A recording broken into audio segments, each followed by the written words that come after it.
We get sound? Okay. Yep. Yep.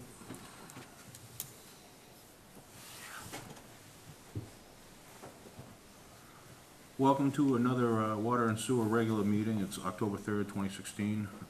We're at the Selectmen's room at the Town Hall. I'd like to call the order of the meeting. And we got any warrants? We do. I'm gonna pass them down. You wanna read them? Somebody? I'll take it next to mine. Rob's good at reading them. It's gonna be one side or the other. Right Keep the flow, we're not mixing and matching. The cover letter that's there, Rob, outlines everything that's there, I think. There's a cover letter on the top. Okay, thank you. Okay, Mr. Chair, I'd like to make a motion that we accept the following warrants. The Town of Charlton, case of paper for 2208. Butler Fort Electric for a combination of items here for a total of $1,512.42. Water and Sewer Commissioners pay October 16th of $400. Vadar, $790 for training. Abatement warrants. Mr. Chairman, do we have to do this, the abatements in a different motion or all in the same motion? All in the same? Yeah, we've always done them in the Done same. the same. Okay, fine, okay. We have an abatement warrant, one that's on Stafford Street for $140, another one on North Main Street for $210. Also, there was one for a mistake of 8 bedrooms rather than 4 bedrooms on North Main Street for $280. So the total sewer commitment for the billing for this quarter, ending June 2016, is $285,815.98. Senior citizen discounts metered customers, $230.74. Senior citizens discount flat rate customers, $252. And that's it, Mr. Chairman.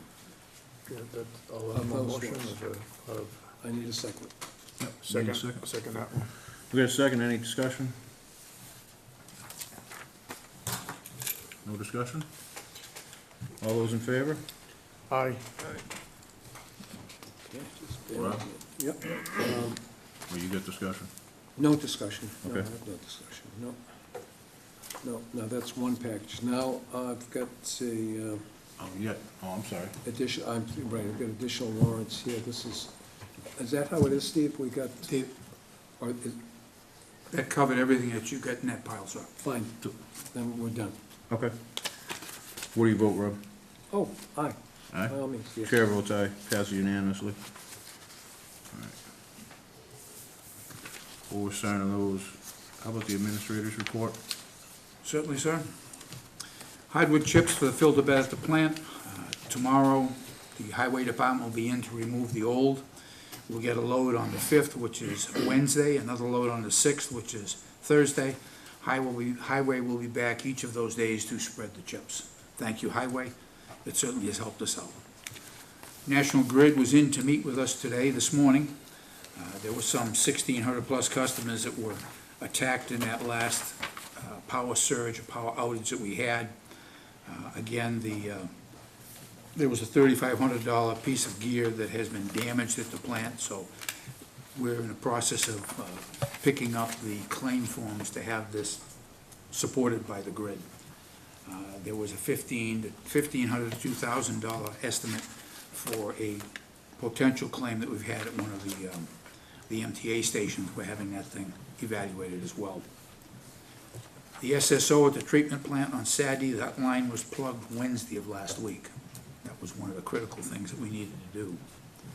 We're still waiting on Lydia Electric. We were holding off on them for the conclusion of the meeting we had today before we called them in to give us further estimates of monitoring the voltage on the plant side coming in from the transformer. That's all I have, gentlemen.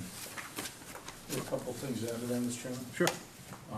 Just want to be sure you all saw the email, the plug in the pipe between the headworks and the retention tank we put in on Wednesday. They're still working on what the permanent solution is gonna be. But right now, there's no ability for that overflow to go into the road. And Board of Health, Concom, they've been working on it. Steve sent stuff out there today. So that's the open pipe in the trough there by the high core unit, Yeah. inside the it's- headworks? That's The just got a plug long-term in it? solution is to plug the pipe in the retention tank that goes out to the The river. discharge, okay. So that you still have the advantage of the overflow. They purchased what parts they anticipate they're gonna need for said capping inside the tank, do you know? To the best of my knowledge, not yet. The initial plug was available, so they went and got it. Yeah. Okay. I think you just put a rubber plug. Yes. Took them a couple of years. We're working with Southbridge on 2 accounts for unpaid accounts, delinquent accounts for fiscal year 15, that would be June 30, 2015. That will be being shut off in the near future. I just wanted to make you aware of that. So, only 2 accounts, which is good. But unfortunately, doesn't seem to be any other way to collect the money, so there's no shut-offs. Was that for water? Yeah.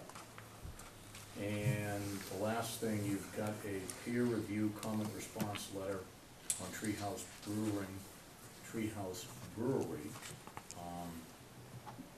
Core Engineering responded on behalf of his client, Treehouse, to a letter sent to him, peer review from Woodard and Curran. That'll need to get scheduled probably on your next agenda for the commission's attention to look at all those points and decide, are you accepting those responses or do you want something different? And that is all I wanted to tell you about, thanks. If I could, Mr. Chair, I assume everybody has received the sewer bill most recently for the quarter that ended June 30th. Are the plans now, since it's another quarter has ended already, is it meters expected to be read this coming week? I was going to start Tuesday, Wednesday, and Thursday, but with the chips coming into the plant, we're strapped for people, so it's probably gonna be pushed off a week, till next Tuesday or Wednesday. Under the status report on billing file and old business, I'm gonna ask you guys some questions about what you'd like. We can produce the bills pretty quickly now, but we'll get into that a little bit under that. Okay. The, you said there was a claim form with National Grid? Yes. With any anticipation of how long that's gonna be? After we receive them and we've got the quotes in, we'll be able to fill them out, but I do not know at this point, Okay. no. And everything was, I assume, was mailed in on time for the DEP for the Yes, SSO? yes, they were. All right. Did you say you sent that peer review, Kevin? Yeah, that's, Here you are, sir. well, I don't know that I it went did. to the commission. I sent it to the commission. Oh, you did, okay. Yeah, it came late today. You talking Treehouse Brewery's response to the peer review? Oh, okay. Yes. Yep, I got it. Yes. I don't think you saw the peer review by Woodard and Curran, but you saw in the same letter, Woodard and Curran's comment and Core Engineering of Okay. Treehouse's response, so you get it all there. So it'll be a matter of going down that at a meeting and basically saying, okay, you're good with that, because there's a few things in there that, you know, they're questioning the need for, so there's a difference of opinion between Woodard and Curran and McClure. And you guys are gonna have to decide those points. All right. We've got a few minutes before our first appointment at 7. Anything under old business we can, Yep, the operations and maintenance contract is complete. Okay. It's sent to the town administrator for signature. It'll go out to Woodard and Curran for 2 originals to be signed. Veolia. Veolia, sorry, thank you. They'll send back one. I'm like, They'll send one back. And then as soon as we get it, we'll copy it for everybody, the signed copy, so y'all get the original one. I turned the procurement file over to the town administrator's office today. We have a duplicate in the sewer office, so everything is finally done. That was a lot of work. Budget or RACO units? Budget's probably gonna take a bit of time, because you got Okay. some decisions to make. The RACO might be pretty quick. Steve, can you speak on that? Thank you.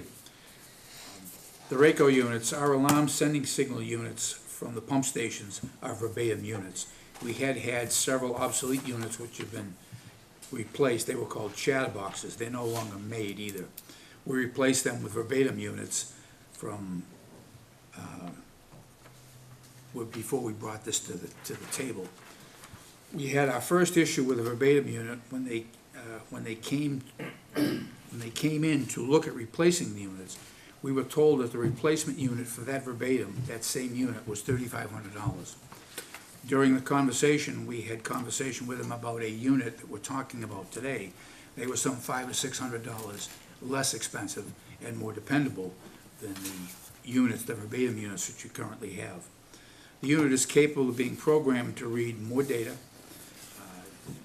There's issues that the commission would have to look at, such as pump times, such as volumes coming through, similar to what the data plan that we do quarterly.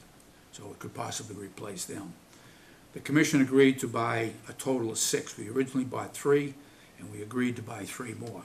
What's on the table today is a repeat sequence of 6 more. This was kicked off by a situation we had at the 6 West.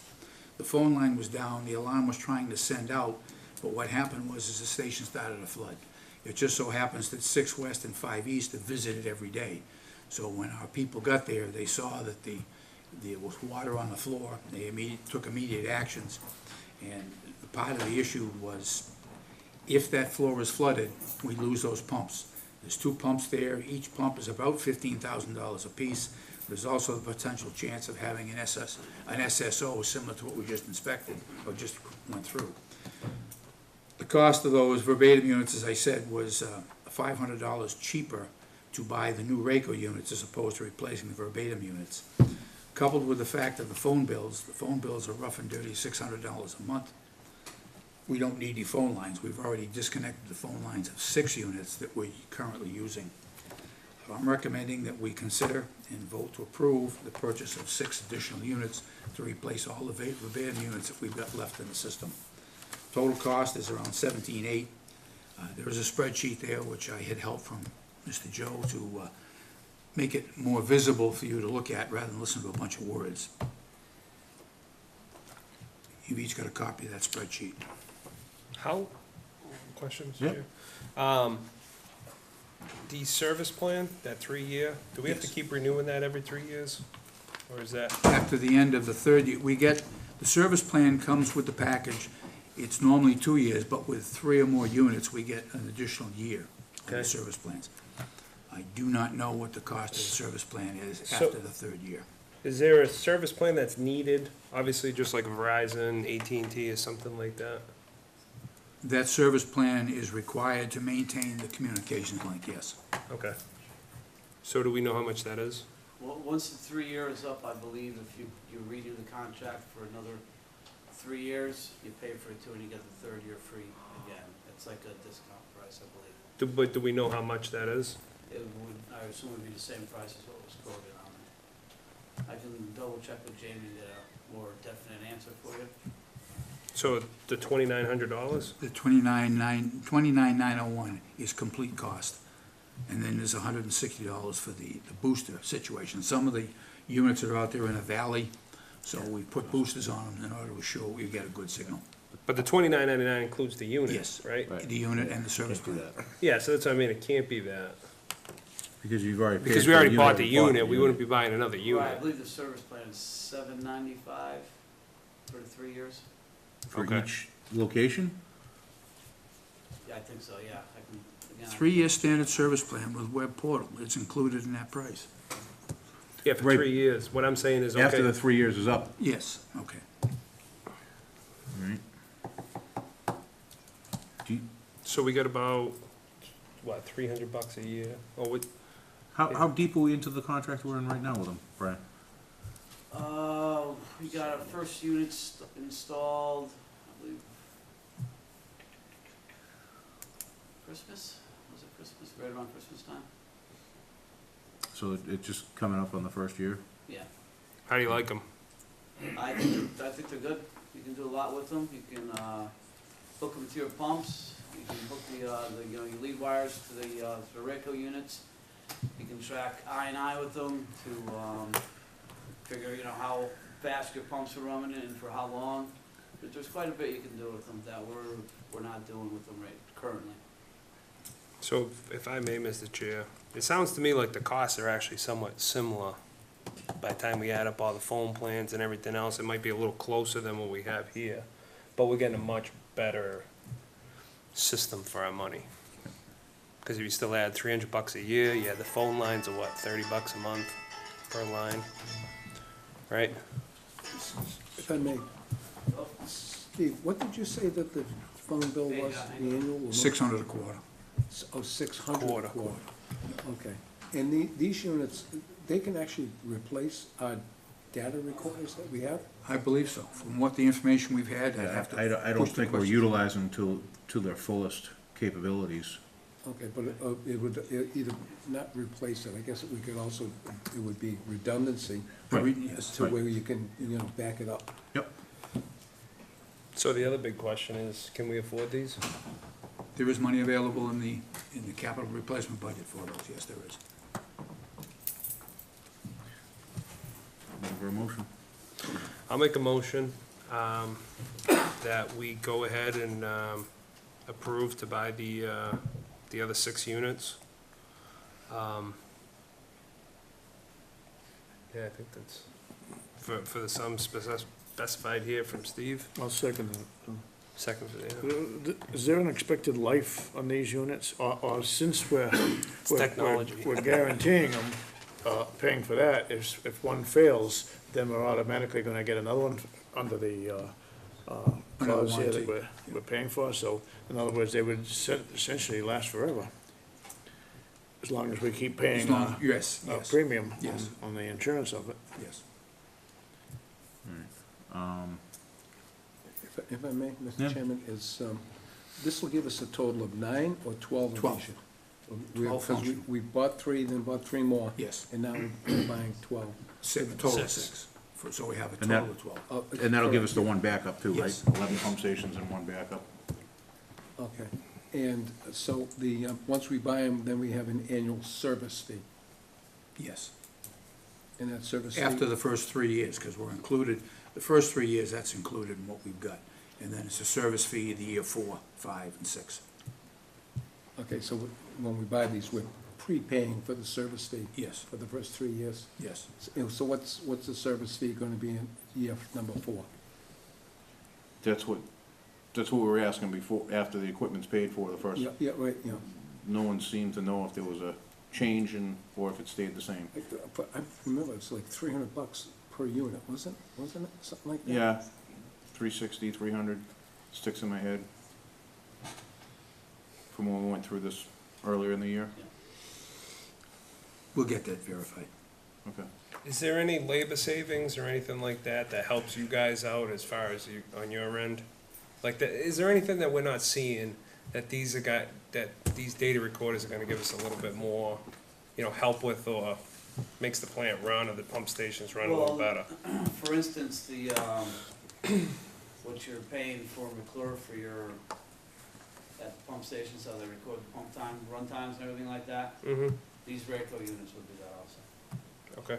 Are you currently doing it? No, we're not. We don't have the motor leads hooked up to them. Oh, so it's just a matter, okay. It's just a matter of hooking up the leads and having Rayco build that part of the webpage. Okay.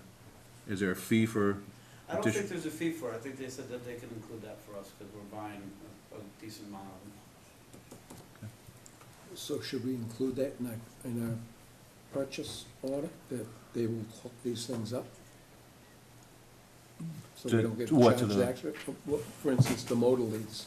I don't think they'll hook up the motor leads, but it's just a matter of them going in the backside and doing the Okay. webpage. I guess, does does this company do any connecting, or we just get it in the Sure, box? they can come out and connect the units if you'd like, but they're gonna charge you for that. Oh, okay, all right, because what happened with our first 6 is our in-house people took care of that. Yep, Yes. Okay, fine. that's what, I thought it was Yep, pretty okay, straightforward I connections, understand that, okay. so. That's good. Joe stepped out for a minute, but we Yep, can take a vote. If there's no more discussion, I did take a vote on it, Okay, but Joe kinda missed the whole thing. yeah. All those in favor? Aye. Aye. Chair votes aye. Passes unanimously with the exception of Joe. All right, Cool. and you'll get back to us on that other stuff about it? Absolutely. The fourth year I'll take it and- tomorrow. Okay. All right, so, is anybody here? Hey Frank, you guys, all here for the brewery? I'm here because it's probably my last time to make it here, so I figured I would Fair enough. show up and see if there's any questions from you, Okay, and listen to the brewery and everything else. all right. You come up. I don't know where Veolia is. John called, he said he's running about 5 minutes. Oh, okay, I was Yeah. afraid he was down tonight. No. Okay, good. Frank, you may want to think positively, this is the last time we're gonna see you for the next 3 years. There you go. Here, you guys sit down. I'll grab the other chair over there. Do we really, stuff? We'll take them all. No. No? Okay.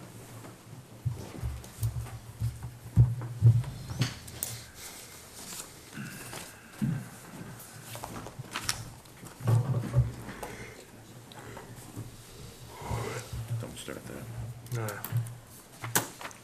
Long day. Too much football game.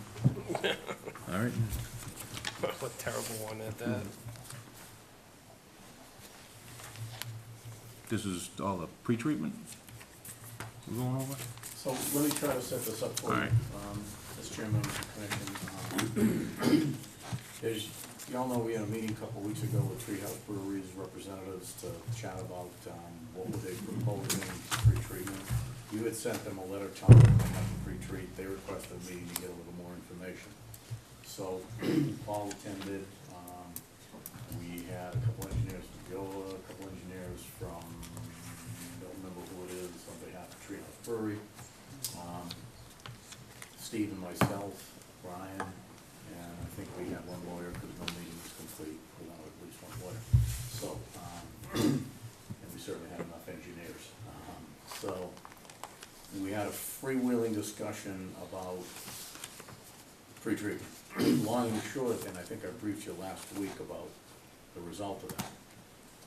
The meeting tonight is at the request of the commission in order to have a discussion about current industrial loads in the plant, how those compare to design capacity, how the loads compare to gallonage.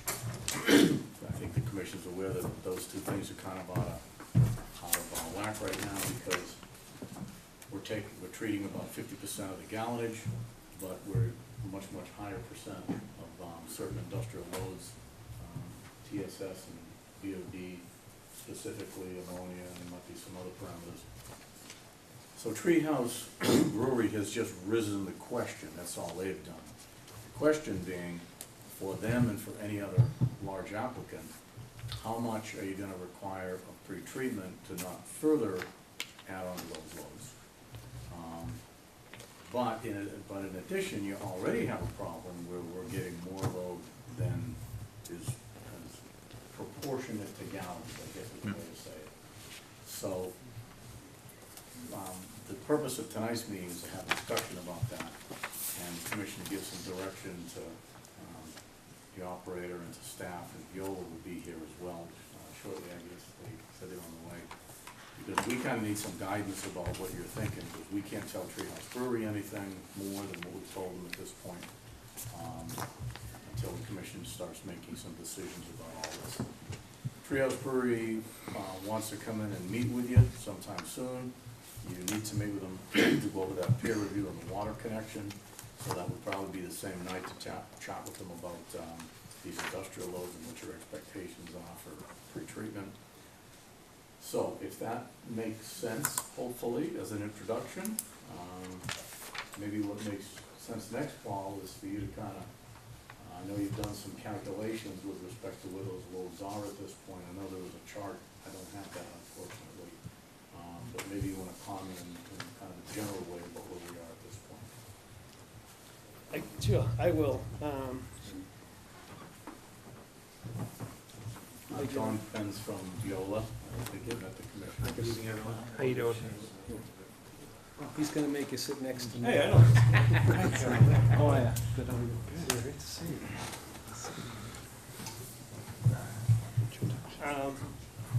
So, you know, I did talk to Paul today and asked him to come to the meeting tonight, and also sort of discussed sort of the history of the plant a little bit. You know, when we first got involved years ago, I think it's important to understand, the plant had moratoriums, it had issues with meeting permit, all kinds of stuff. And a number of things were done as part of the contract 10 years ago, and then there was a plant upgrade by Ty and Bond, where they added things to add unit processes to the plant to meet the new permit, but also make sure the plant had capacity to treat 450,000 gallons a day. There was also, at some point, I assume, certain entities or residents in the town of Charlton paid betterment to do something and have a set-aside capacity for the treatment plant that must exist somewhere. And we were trying to look to see if we had any of that in the file. And then you have the two rest areas and Sonacom and some other minor users. The rest areas are the biggest one where I believe you charge them a surcharge because their loading is higher than the base load of the plant. So since we've been here, their load has always been more than residential, if you will, type of thing. And try to understand what the plant capacity is from that standpoint. So the two questions we had is, you know, Paul, we gave you a proposal, Paul recommended doing a headworks analysis and that type of thing to figure out the actual capacity of the treatment plant. We haven't done that. He had some, you know, that chart you were talking about was sort of his notes to himself to try to see what the next step was. I think that analysis, so I have sort of two issues, I guess, information is like, we were trying to figure out how much of the capacity of the treatment plant is already sort of promised to someone, to understand what that is. And then the loading issue, if Treehouse comes in and they didn't pre-treat, would add this many pounds. If they do pre-treat, it's that. Some of that is discussed in tie-in bonds. Engineering review, when they did the upgrade, they talked about those issues. And there may be some other places from the 1977 design, and I'll let Paul talk in a minute. So certainly, they need to pre-treat because the loading to the plant is too high. To come up with the answer of how much flow and how much load, part of the things typically the engineers would do would figure out how much is already promised to someone. And I assume that record exists somewhere in the town or in the sewer commission as to how much people put in and that type of thing. So that's the discussion we had earlier as far as, you know, trying to understand what the commission needs as sort of, you know, as we're leaving the plant, Veolia's coming to take over. They're certainly gonna have an interest in making sure the capacity in the plant is there to treat whatever's coming down the pike. So I don't know if that helps clarify things, but that's sort of my, you know, thought process discussions we had today. But there is some, you know, documents that were referenced in some of the stuff we were reading today, that there was people who committed to the plant, so typically those gallons are set aside for those people unless someone says it differently. And I haven't never seen that except in reference. And And there's you said discussions. that's a tie and bond reference? Some of it's in the tie-in bond, some of it's in a legal reference that I found in one of the files. Reference Article 9 or something, talked about, it was from a tie-in bond guy. Okay. So I think that's something, if you don't have that information, you sort of need it before you give capacity away. Or someone can go back later on and say, hey, you gave my capacity away. And I don't know what records the commission has, I can show you the reference if you want. And then the tie-in bond talks about the capacity issues as being an issue, and they upgraded the plant, added RBCs and did some other things so that it would be in capacity. But I believe the report still says, you still have to address the high loadings from the rest areas. But they did do a report and talked about all that stuff, and it's the 2006 report, I think, is what has some discussion in it. So the RBCs were installed to address this loading issue then? Yeah, well, the loading issue, the tie-in bond engineer had come back and said the plant capacity was like 200,000, round numbers. Yep. So he needed to make sure that it could treat 450,000. So they added RBCs, added the COMAG, and added some other minor improvements to get the plant to meet its design capacity. That's basically the way I read his report. How many RBCs are we using currently? We have, 5 online. 5, How many do we have? 6. 6? 10, no, you have 10 together. 10? 10. Two are not in use and 2 are not being used. Well, when you say he's not in use, 2 of the old Yeah, ones need that repairs. need repairs, yes, Okay. before they'll be used. If we rehab those and put more RBCs online, would that affect our capabilities at the plant? What we'd be able to do? Based on what I know, your treatment plant, if you put all the RBCs online with the system you have, in theory, you should be able to treat 450,000 gallons a day. We're around 200,000, we're only using 1 clarifier. That's what Diane Bond's engineering report says. Would it help with the other numbers that are kind of high, that are out of skew to the Yeah, gallons? so it's interesting. I'm glad you asked the question like that. The gallons is used to calculate a loading. The Mhm. loading's typically in pounds. So, Right. so if So the dosage. Yeah, so the plant can meet the pounds of loading. So if the pounds come in 100,000 gallons, because someone's dumping septic, and that's gonna be the capacity of the plant. So there's really 2 parts to capacity.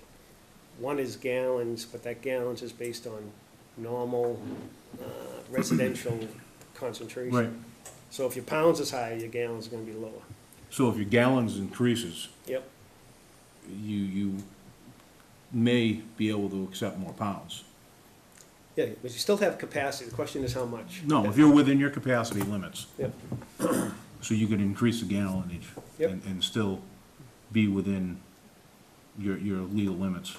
Yes, Okay. Well, my is it, opinion. isn't it the case, if the pounds for the loads are in proportion as designed to the gallons, then you're good to go. So i.e., if you're treating 50% of the gallonage of the plant and you have 50% of the loads that you're designed to handle, then you're in balance. But in point of fact, what we're doing right now is we're treating approximately 50% of the gallons, but our loads are much higher than 50%. Yeah, it's like 70, Not all 75. loads, but Yep. some of them. Yep. TSS, BOD, ammonia to be specific, and Mhm. maybe some metals, I haven't seen those yet. Yep. So the problem is your loads are already out of balance. But if you increase the gallonage, Then the loads go up even more. and you not can see- necessarily, right? Well, Well, no, it's whatever you add is gonna add to the loading. So the design is based on treating 450,000 gallons at this loading, Mm-hmm. right? But if you have stronger wastewater, then your gallons is gonna end up being lower, but the pounds are still gonna hit that limit. So if you have weaker wastewater, Yeah, yeah. So really, the loading is what matters. The gallons is borderline irrelevant. Correct. Well, They both No, they matter. I mean, I know the Yeah. gallonage is Yeah. You should relevant. use the word concentration, that might help Okay. explain versus loading, because loading, as Frank says, it's a formula. yes, dosage Right. equation. So it's the concentration. If your concentration is high, your flow needs to be lower and equal the same. Correct. So they're both limitations. They're Okay. both the capacity. So once you hit one, you hit the capacity. Not to throw another wrench in the equation, but any thought, well, a couple things. When you hit a certain trigger of your percent capacity, it prompts the owner to begin planning for the upgrade. So as you, and secondly, with the permit, any indication of what the new permit may require, I could throw you a further wrench into your discussion about what's really available to you. We know how them permits go. Yeah, because Yeah, that's good. If I may, Frank, my recollection is that back in the mid-2000s, the treatment plant was at 300,000 gallons. And I believe that somewhere in between the 150 and the 300, they had an upgrade there.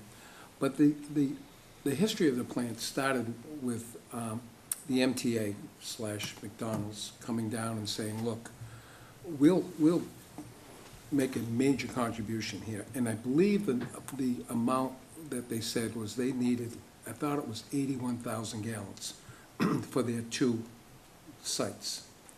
And that, as I recall from reading some notes, it went back and forth that, look, you know, you've got to hold that space for us. But what we do know is as time went on, and it didn't take much time, is that the loading by the MTA was extremely high, especially with the NH. Ammonia. Yeah, NH4. Yeah, ammonia. and I know it was termed as, if household gallon was considered as skim milk, what we were getting from the turnpike was heavy cream. So we might have had a quart of skim milk and a quart of heavy cream, but to your point of the weights, because it's all about the weights. And then when we did our third upgrade, which we then brought in the Comac, which I believe, you know, has done a great job for us.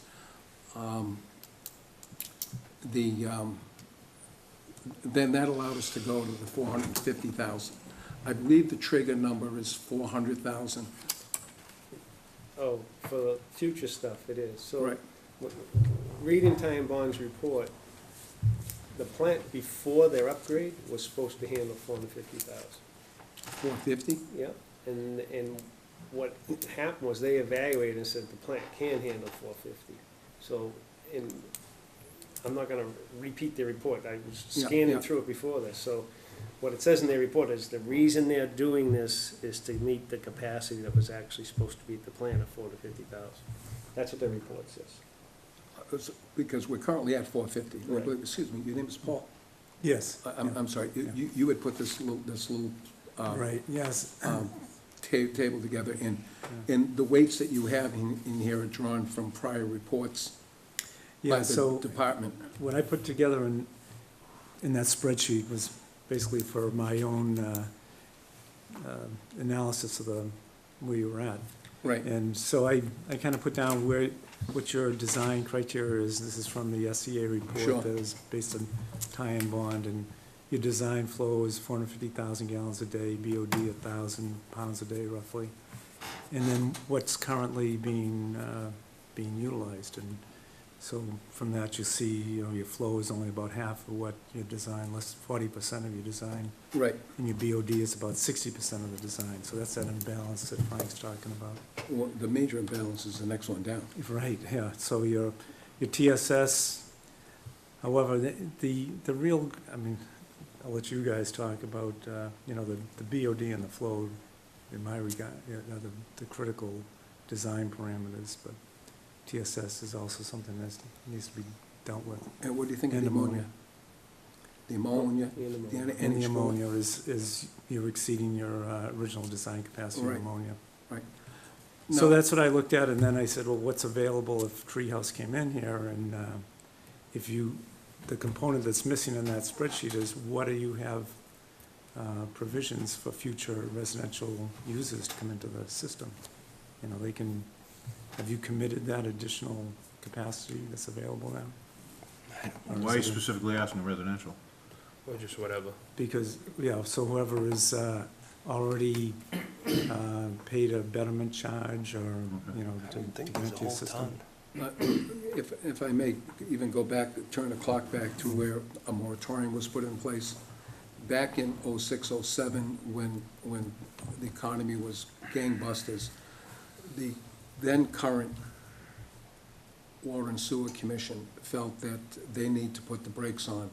And the original system was designed as a system that was just to take care of the properties that fronted the lines. So there was, they had taken the position that it wasn't meant for subdivisions to be created.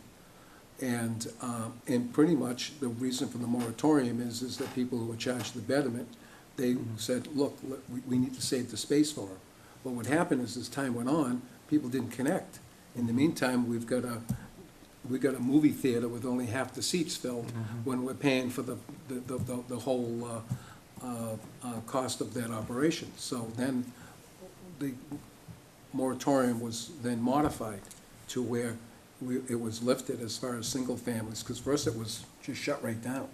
Then it was modified, and right now we have a limit on commercial industrial at 10,000 gallons. That if anyone goes over that. But the thing is there's two things. I don't want to continue on here too much longer, but as far as the MTA, I think they've already reached their 81,000 gallons, even though they don't give us 81,000 gallons. But when you take that 81,000 gallons and use the And load-wise. 400,000 gallons, that's Yeah. 20%. They're taking more than 20% of our load. So that's already gone by. In fact, with the ammonia, they're over it. What we can do, and we have it in our bylaws, is we can knock on their door and say, we now need you to pre-treat. But when we do that, and it was also pointed out that it's a double-edged sword, is that if they pre-treat, then we're gonna be getting less income. So, Right. you know, then we still have to. surcharging them for that load. Correct, we're surcharging them now. So there's definitely something that we need to think of. So, but on the other hand is we can't, it's not prudent for us to be running what I term it a movie theater where we've got 500 seats, or 450 seats, and we're only filling 200 at each showing. Then we need to improve our marketing and say, Yeah. fine, we need to get more out there, but we need to do it, again, in a way that is fair and equitable for everybody, and also keep those people who've been sitting on the sidelines, who have actual homes or businesses who front the sewer line, who are still using their own septic system. So, just to step back, I mean, EPA has a whole program for doing this type of, it's called the, headworks analysis, and out of that comes what's called a maximum allowable industrial load allocation. And those studies take all this into account. You look at what your commitments are now, what your future commitments are for residential, commercial, and you set up an allowance for industrial uses. And then that allowance, then Treehouse comes into town and you say, I have this allowance, I can give you this much load. Treehouse looks at their load and says, well, I'm gonna be 3 times that, I gotta put in pretreatment to meet what your maximum allowable industrial load allocation is. And so that's a whole, study that needs to be done, basically. And So we don't have that study you completed don't right have now? that study, but, I mean, anybody I'll in your give you a position. proposal in Yeah. May to do the study. That's the so-called Yeah. Mueller? $13,500 study I mentioned last week. And so I would say at this point, I mean, it's, Viola is gonna be running the facility, it's probably you're, gonna wanna do that study at some point in time. And, it's, And that's certainly a study that again, from what I've read, is it's the burden of the applicant, as far as their presentation of them wanting to connect. If it means that that study needs to be done, then we can pass that along, I believe. Have you seen that I done? don't know if we can As I- pass that whole thing As I on. communicated to the commission, Treehouse Brewery offered to pay for the study, $13,500, on the condition that the $13,500 be credited toward any other fees that they were given, privilege fees, connection fees, whatever. I don't think you know, frankly, a mail study, I don't think could fairly be said is attributable to and chargeable to a single industrial user, because Right. what's being determined is what are your current loads from all your users, what is the future capacity, and saying, just because this applicant triggered it, we're gonna have them pay it. I don't think you'd get away with that, unless they voluntarily did it. Yep. Which they've made you exactly that offer, but with credit off whatever other fees they would pay you. So, up to the commission if you want to accept that. There is another issue that I have to bring up. It's a timing issue. You know, Paul is lucky I got him here tonight. He's booked, and our contract ends November 1st. I wanted me to shut up tonight because we're going on vacation for a week, but, so that's, you know, that's a timing issue problem for us, in that he's not gonna be available, to do this study in the near future. And we do need, Treehouse is asking for your guidance with respect to, what capacity are you gonna give them? It's important to bear in mind that, if I misspeak correctly, please, but this is part of the understanding that came out of the meeting, even if you require pretreatment from Treehouse, unless you're gonna require them to turn it into drinking water, which obviously we're not, their gallonage, even with pretreatment, is still gonna contribute low at some level. Right.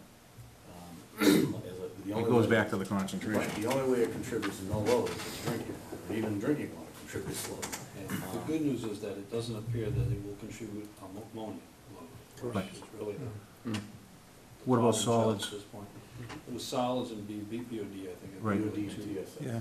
And metals as well. I think there's a concern about zinc potentially. yes. Yeah. But zinc, but they think that the And new copper. treatment process will eliminate the zinc loading to essentially zero. What's our TSS now? From coming into the plant? Yeah. You said it's a 60, Yeah, this is the average for 2015 to 16 was 954 pounds out of a design basis of 989. So like 90%.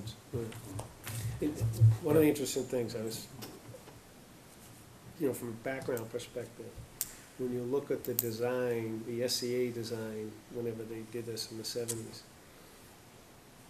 I guess there was a treatment plant here before that, that had a lot of II. So they based their design on a plant that had a very weak wastewater. That's one of the reasons why the design loads are that low. Like, you typically wouldn't necessarily, unless you know the wastewater is gonna always be that low, you'd be more conservative from an Right. engineer. Because it was one of the questions I was trying to figure out, why did they design it with the BOD and TSS as low as they did? Because at the time, there was a lot of infiltration, so that, okay, here's what we're gonna have to treat, and there was a low concentration. Lower than, I would say, typical. and there's no way to change that in our permitting? Well, it's not a permit issue, it's a design issue, right? So they designed the tankage to handle this loading, because that's what they had at the time. So it's not necessarily a permitting issue on an individual by permit, like in, Yeah, I mean, it's almost a backwards equation where you look at what your limits, discharge limits are. Yeah. And you look at what is coming in, and that's how you design the plant to meet that. So what Frank is saying, because the loading up front was so low, to achieve those limits, you didn't need as much of Okay. a plant. But now that the loads are up, the plant needed to expand and still achieve those lower limits. I don't know if, you know, these guys have seen the tie and bond report that sort of talks about the upgrade. I perused it, I think, in the office quickly, but in all, I mean, this is all pretty common discussions we're having about. Yeah, and that's what it talks about. It just, what we're talking about right now is what that report talks about. And I should say that the design numbers that are in here are out of this 1970 work by SEA. So when you do that headworks analysis, those numbers are gonna change. You know, it's gonna be based on what you have right now. And also that the treehouse numbers that are in here, Treehouse says that those are based on a plant that is not representative of what they're gonna build here. And that, So you know, those numbers are gonna change. Yeah, Yeah. and one of the things you talk about, not putting the fee on Treehouse for this study, this headworks analysis, you certainly can make them conduct an engineering study about what their impacts are going to be and achieve better, you know, estimates or Sure, whatever. right, yeah. Because Paul's right, what they're provided to date really has no, merits on what they're proposing. 'cause Right. It's a whole different thing. So you can certainly ask them through the permitting process to conduct that engineering study for you. We see that all the time in communities. The advantage to having Treehouse pay for the study is right now we get practical problem, which is if the commission decides you want to do the study, the reason it sounded compelling when we were having the meeting is because originally we thought Paul could do the study in, I think, 3-4 weeks, something like that. That was a rough time frame. So the idea was, if that had been approved last week or this week, 3 or 4 weeks later, we have the study. That meshes pretty nicely with Treehouse's planning horizon, so that would kind of come together pretty quickly. Paul's non-availability to do that certainly creates a dimension that we gotta figure out.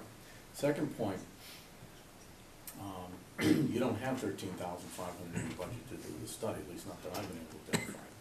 So Treehouse paying for it was another advantage because, you don't need to budget it, and it's too late to get a warrant article into the town meeting at this point. So that solved another practical problem, i.e. you don't have an appropriation for this. So them paying for it, that's all taken care of. So it all kind of worked out very neatly, but I don't think until tonight and some additional conversations that there wasn't sort of unanimity of opinion that you really do need this work done. DEP provided some guidance that, well, maybe you don't need the work done. Well, subsequent conversations, I don't think there's any doubt that you need this done. One of the things that I'm very concerned about,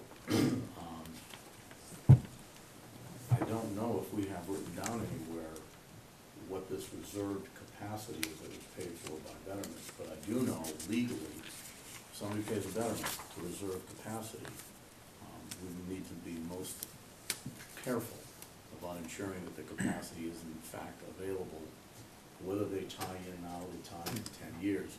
Once paid for, it must be available, so it's gotta be reserved, margin created for folks to tie in when they decide to. Otherwise, you've got a pretty scary legal issue there. So that's gotta get cataloged and taken into consideration as part of this. I don't know if that's a big number or a little number. Through you, Mr. Chair, I'm not aware of any betterment law that says you have to reserve capacity. If you charge for capacity, Chapter 80, Mass General Law, Chapter 80, We did not charge for capacity, we charged for betterment, you charged the betterment, which was for. based upon construction costs, right? Okay. I'm not aware that Chapter 80 says you have to reserve capacity for somebody, so 100 years from now, if they choose to hook up, you have to let them hook up. What about, and I'm assuming, because I'm just reacting to what I heard tonight, Okay. so maybe you can help Frank and explain what did you mean? Because you said betterment, I assume that's what you meant, so I'm reacting to that. First of all, I'm not an expert on betterments and capacity, but I did read, and I have been in other facilities where it's in Ty and Bond's report, if people have paid the betterment to tie in, then they own that capacity. So I don't know how,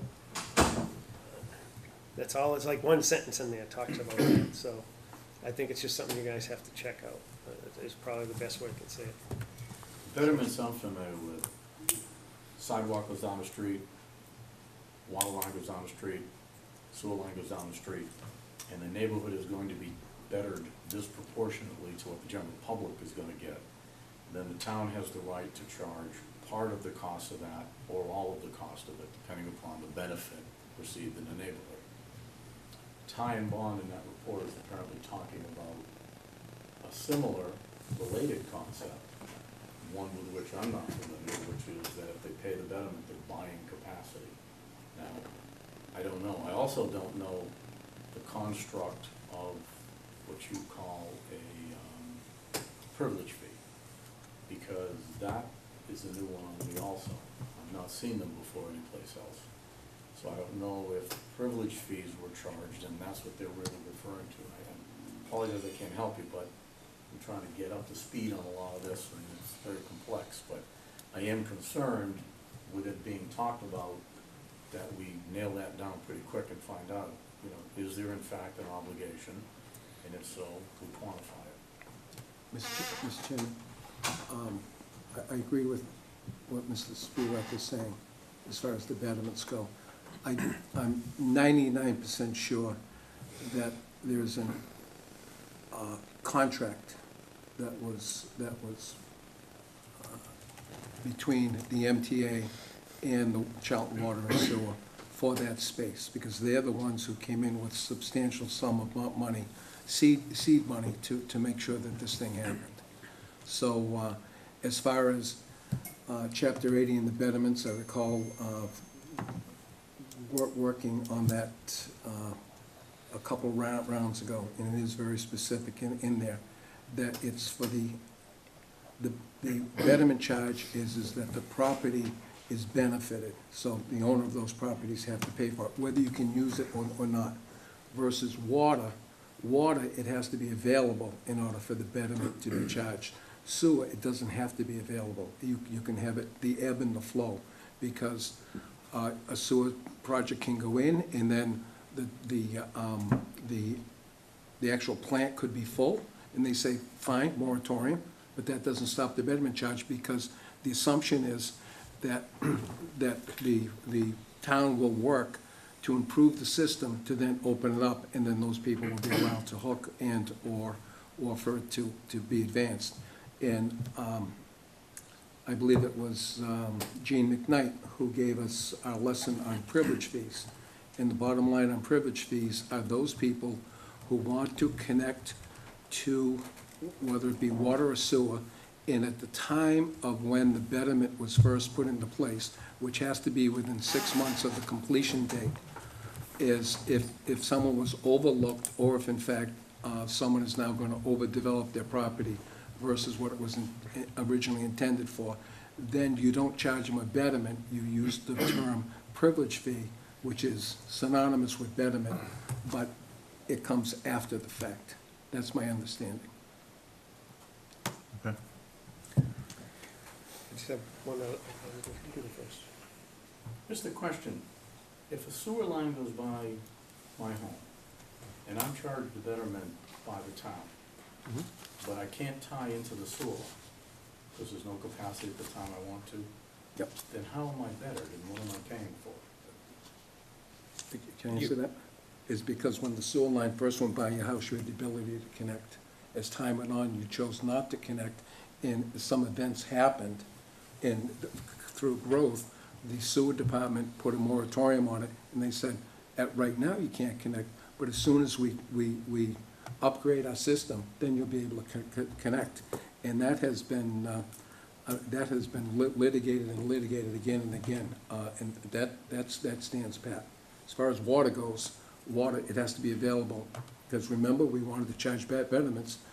We had to get special legislation to charge a 50% fee because water wasn't available, but we needed the funds. So the state legislature allowed that. But for sewer, it's different.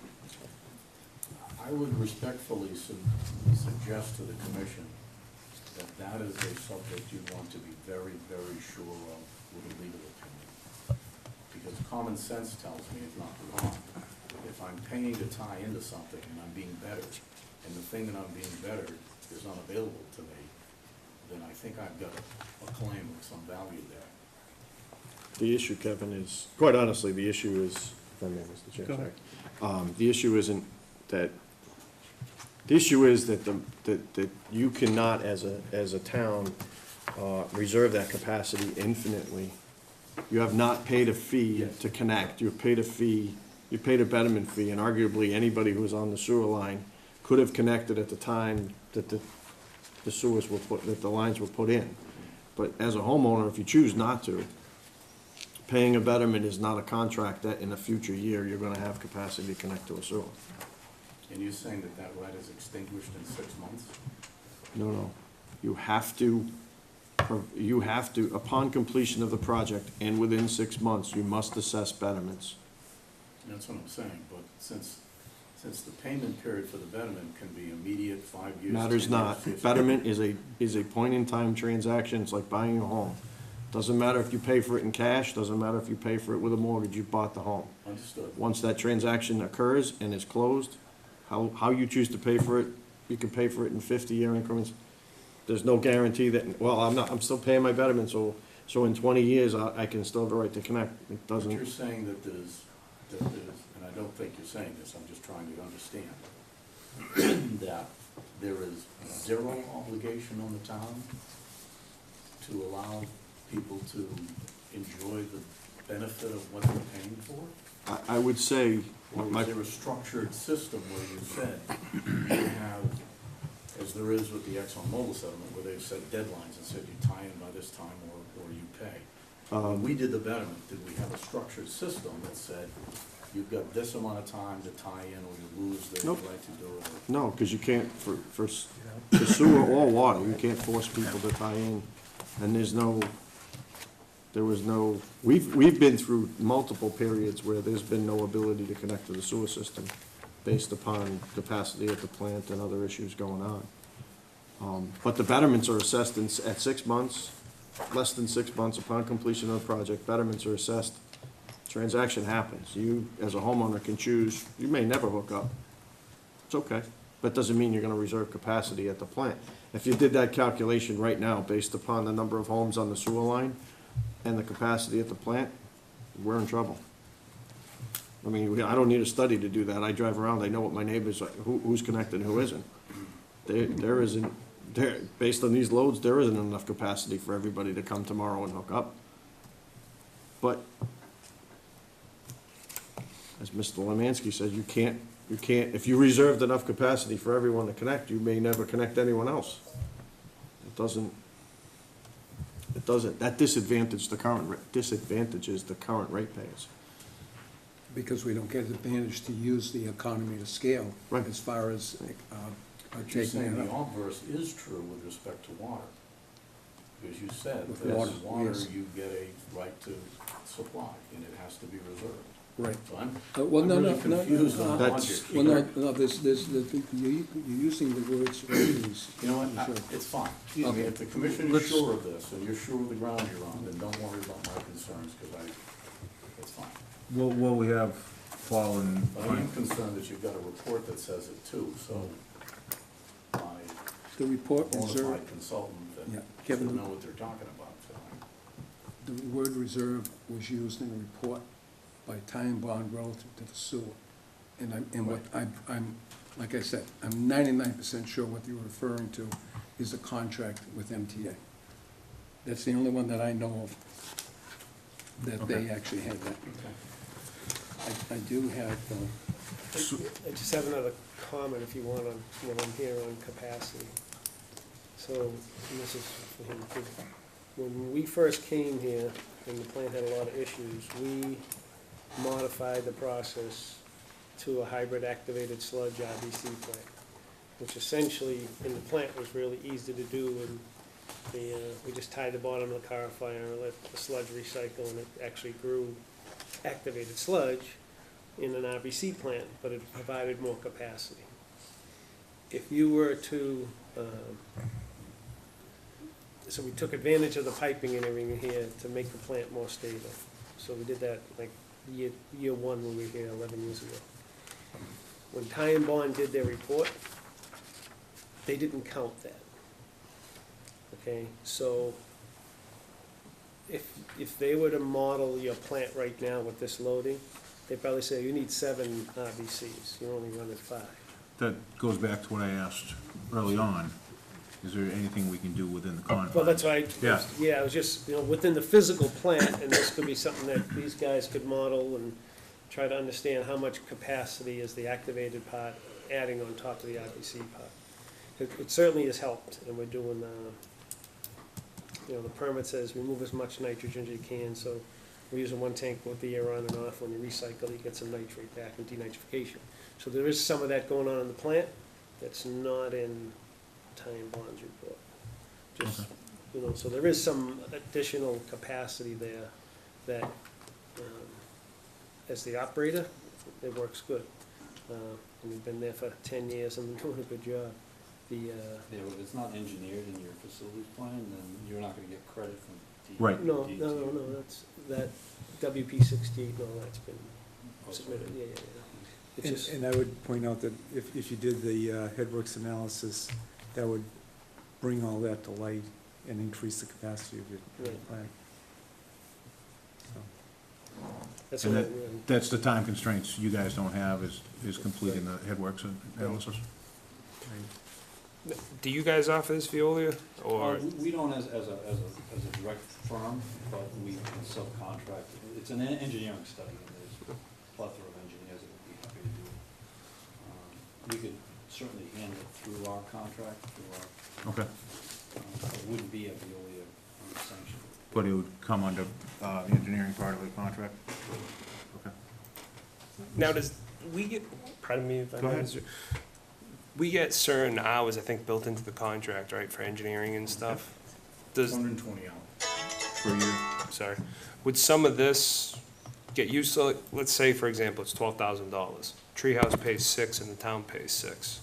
Can that get eaten out of some of that 120 hours, or is this a whole nother separate? Well, I believe it would need to be a mass PE that would have to, right. right, so. I just have a comment, because this same language has been in the contract for 11 years. The 120 hours was just a unit number to be able to calculate a rate and add up a total. The contract says anytime you need engineering, those are the rates you use, and you get a proposal for whatever the specific engineering is. So we've been doing nothing to do with 120 hours per year. That was just a unit number, quantity, so you could calculate and total up the bids. In other words, you had to have some number in there. So it's always been, the contract says, you need engineering services, you ask for it, get a proposal, you agreed it, yeah, I want you to do this, okay, here's the price. So that was the rate schedule. That's what we've been doing for the last 11 years. There's nothing to do with, you know, that work is outside of the base contract. It's extra work. That work is done under the current contract at $75 an hour, No, which It is is not. far below. no, it's not. All right, No, let's it's not get, The current contract rate, I don't have it off the top of my head, is a rate sheet. It said, this is our average rate and this is the rate sheet. So I haven't seen absolutely- yours, but I've seen Viola's, and it's $75 an hour. Well, you said the current contract, so I'm thinking. Oh, no, sorry. Gotcha. Right. Okay. Mr. Chairman? Yep. If I may, Frank, Wood and Curran, which, again, is an engineering company as well as a management company, and Paul works for that company. Is there any reason why 2 months from now, we couldn't hire your company to do the study? No offense, I'm just saying, is because, you know, you got someone here with 11, 12 years under their belt who have the back knowledge that if we were gonna have the study done, that we would direct it this way. Is there any reason why Paul couldn't do that? You would just have to have a separate contract from the one that was. Right. Correct, Yes, but yeah, but could you, absolutely. it comes back, quite frankly, back to the timing issue. I don't wanna hold anything up that, on the other end, with the, Well, right, but the timing is it shouldn't matter, because if in fact you can just take on new business, it would be new business Sure. with an old customer, and you've already given us a quote. I don't think the quote's gonna change, is it? No, no, No. no. Okay, so I That's our guess, current rates. That's All right, basically what we okay, quoted them, yeah, You're talking about the quotes in our proposal. right. Of course, in sales, you always wanna create the sense of urgency. Yeah. The issue I had here is that we gave you a proposal in May for him to help you. I dragged him here tonight, but, you know, if you need something done in October, he's gonna be in California working on a couple of projects. that's what I was referring to. Right. Oh, okay, I don't wanna hold up anything on the I other mean, end. you know, I don't know if you guys use tie and bond anymore. They have all the background. Maybe there's someone there that could do it. I mean, we can potentially find someone else to do it, but it just may not be Paul. Yeah. That's all. And I'd recommend that it be done under Veolia, because you're gonna have to You have to live sign with off it. on it. Well, and I think on behalf of the commission, we would want to review it. Anyway, Right. you know, we certainly want to add comment. Right. But, Yeah. So, I think the other issue is a time issue. We required treehouse to do pre-treatment. They are in the design phase now, and they're asking What- what new what it is. required. So I don't think we can wait 2 months to give them an That's- answer. I think regardless of who the applicant is, if they're coming in at such a level that is gonna kick off the pre-treatment, first of all, is the laboring war is in their hands to present what they're going to attempt to send down the pipeline here and at what strength. So we have first got an indication of what they're gonna do, and obviously that's not gonna work. And like I said, you know, we certainly wanna work with them, but they need to give us those numbers first. I think that it's not our obligation to go and say, oh yeah, this is what's available. First, tell us what you're looking for, and tell us what your plan is as far as how you're going to go and take this waste, which, according to our regulations, needs to meet a certain standard. So if you can't meet that standard, then you tell us how far you're gonna exceed it, and we'll let you know if we can live with it, depending on our space. Yeah, but not having the MELA study done, that kind of falls on us. Sooner or later, well, Quick question, if I may, Mr. Chair. You guys are the expert in this. Is brewery waste, is there pre-treatment available to get it down to residential? Okay, so that question is totally in play. It's not a, you know, Treehouse, technological Yeah, issue. the concern, well, the issue with treehouse is how big. Correct. What do I have to size in order to get to the Right. discharge? Okay. And they've said that their plan is to do pre-treatment at a very robust level to get it down to like household waste. So they're very cooperative in that regard. But remember, even down at household waste level, they are still contributing load. Yep. Correct. And at 10,000 gallons times whatever load, it's a big chunk of what you have remaining for some of those parameters. And it's 40,000 in the Right. future. And remember too, they have a business model that says, we're gonna come in with 10,000 gallons. And if sales with this beer go well, then we're gonna put in more fermenters, and we're gonna try to increase that. Now, I don't think, you know, that legally you're necessarily bound to accommodate that. But certainly, you've got a business that thinks you're going to accommodate that, and you don't wanna know, can you accommodate it or can't you? Because they're building a multi-million-dollar facility, and they need answers to these questions. So is there anything without substantial upgrade that we can do to the plant to lower these numbers, or is we kind of running at full throttle here, per se? I'll give you my personal opinion. Yeah, and then, I mean, 10,000 gallons of normal wastewater, you turn another RBC. yeah, okay. Well, that's where, okay. Yeah, that's what would happen. So, the real question I have in my head is, you know, and it's, I don't know the rules, you guys already talked about, you know, did you Yeah, already yeah. give that capacity to someone else? But you could handle 10,000 gallons, no problem. As soon as they hit 25,001 gallons, DEP's got to issue them a permit. Correct. And I assume you've already had that discussion with them, because it just falls into a different DEP gets bailiwick. notified at 80% of 25,000 gallons as a precursor notification to begin the planning process for the permit. So in my opinion, it would be a good thing for the town, as long as you check the legal stuff and make sure you're not stealing someone else's capacity, because you have another user that's coming to the town.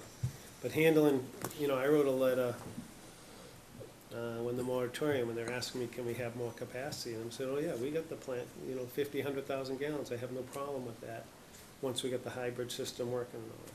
So, and Ty and Bond's design says you can handle 450,000 gallons. Just when you get to 400, then you got to plan on expanding the plant. That's just a part of the permit.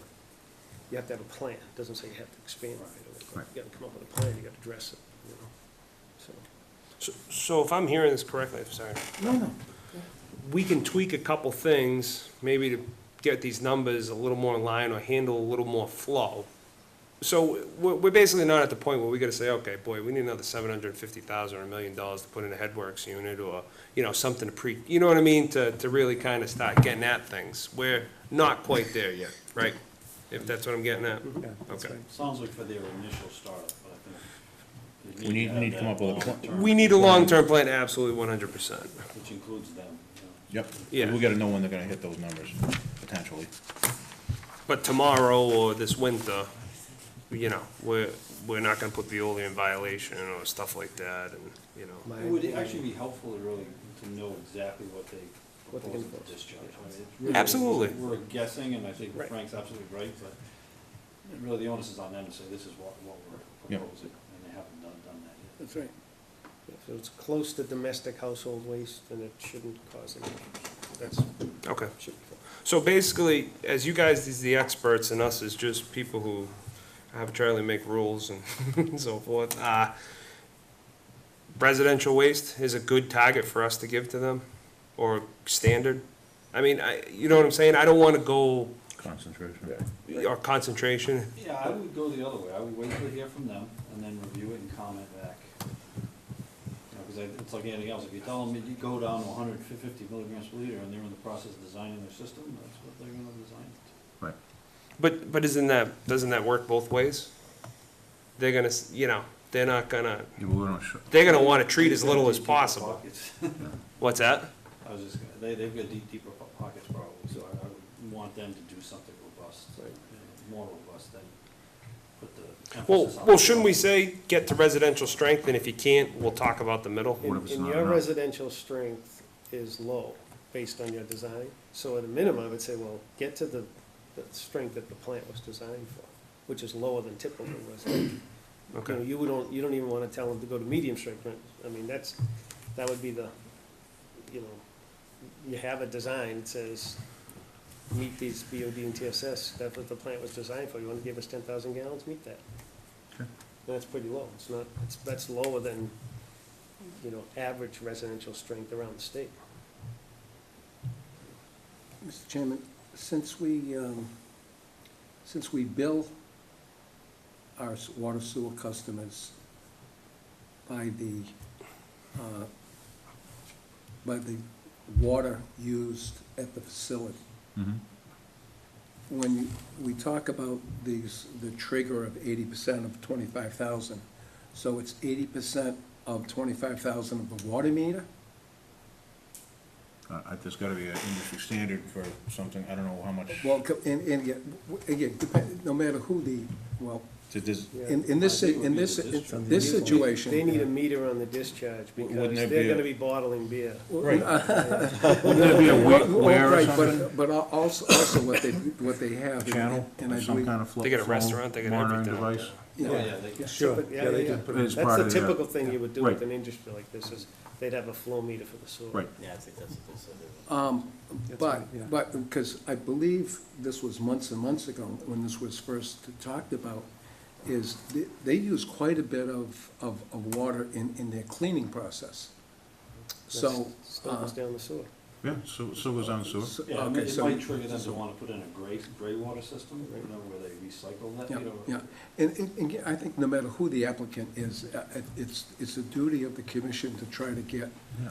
or try to treat these large user customers to where we can minimize, first of all, number one, accommodate, okay, but number two is also try to protect as much space within the system as possible.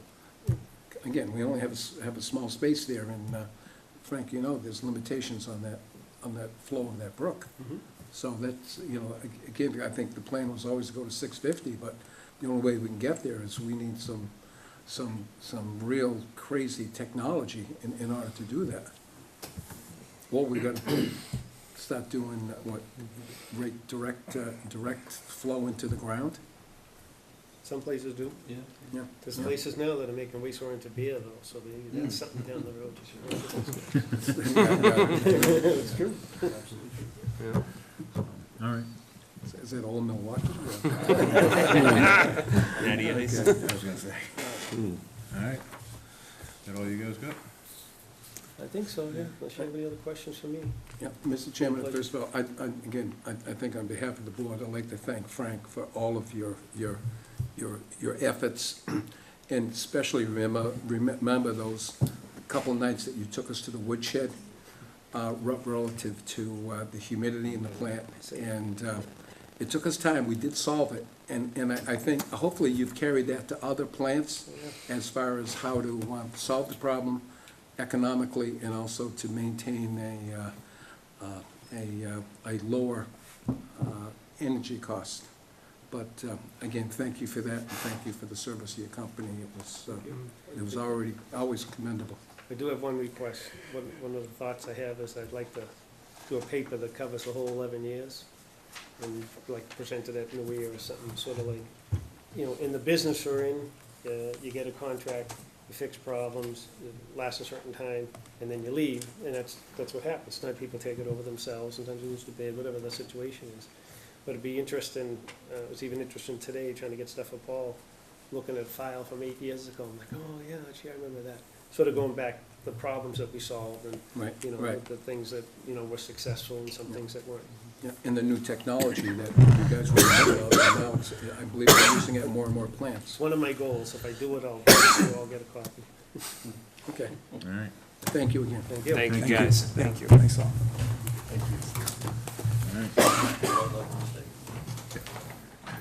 Well, I just wanted to introduce myself. I'm John Oatley from the BOA Water Development Relationship. Equal to, if not perhaps better than the one you enjoyed. You'll get used to seeing my face, but Sounds good. anyone needs to get a hold of me, I'm sure they can. When are you guys starting now? November 1st. Are you gonna trickle in before that, or? Yeah, we're doing some pre-transition activities. Wood and Curran's been great at affording us that opportunity as a professional company would. Yep. We've always had, you know, in this business, a working relationship with Wood and Curran, so it'll be very professional and it'll be as seamless a transition as we would expect, so. And those activities are already started. So, John, your mirror to Wood and Curran would be Frank. Yeah, I'll be candid. I used to work for Frank. Yeah, Frank's yeah. told me Well, he's a a good lot. man. I've got a Yeah. long way to go to become as talented an individual yeah, as he yeah. is. But it was a pleasure seeing him. It's been quite a while. But Yeah. there was a time where Frank was telling me pretty much what to do, and I enjoyed doing it because he's a real sharp guy. Really. Absolutely. But yeah, I mean, my capacity is VP of Ops, for lack of a better title. The project manager will report directly to me. And my job is to kind of be the facilitator for any issues he may have, whether it's resources or whatever it might be. I'm his direct contact, so I'll be a direct contact for the commission as well. And then beyond me would be the president of the Northeast. We have a regional president. And then beyond him, the corporate officers are located in Boston. So that's kind of how the organization works. But, I'm the guy on the ground, so to speak, and I live less than an hour away, so I'm really local, so I plan on being at every commission meeting, if at all possible. And, Going to be every meeting? I hope to be. I mean, if the project manager's here, that's. You'll reflect Well, that. yeah. I have several other projects, but if the timing works, that's kind of my role. You know, I always want to be plugged in as much as possible. But if You'll want to you unplug. get tired of looking at me, Yeah. Real, but that is part of my role. real quick, Mr. Chair? Yeah. Should we ask, I forget, I'm sorry, John. to get us a quote or another quote for the headwork study? Yeah, it's up to yourself. I just think that with the background that they have on a plant, they may be the best ones. I don't know. I couldn't It wouldn't agree, hurt. I couldn't agree more. If a quote comes in at 11.5, then obviously it's a no-brainer, but if a quote comes in at 4,000. Good too. Yeah. So, Yeah, I mean, that study is, you know, industry standard, you get the same outputs. Yep. The research time might be a little bit different, they've already got the background. But however you want to go, you choose to go, I could certainly engage some other.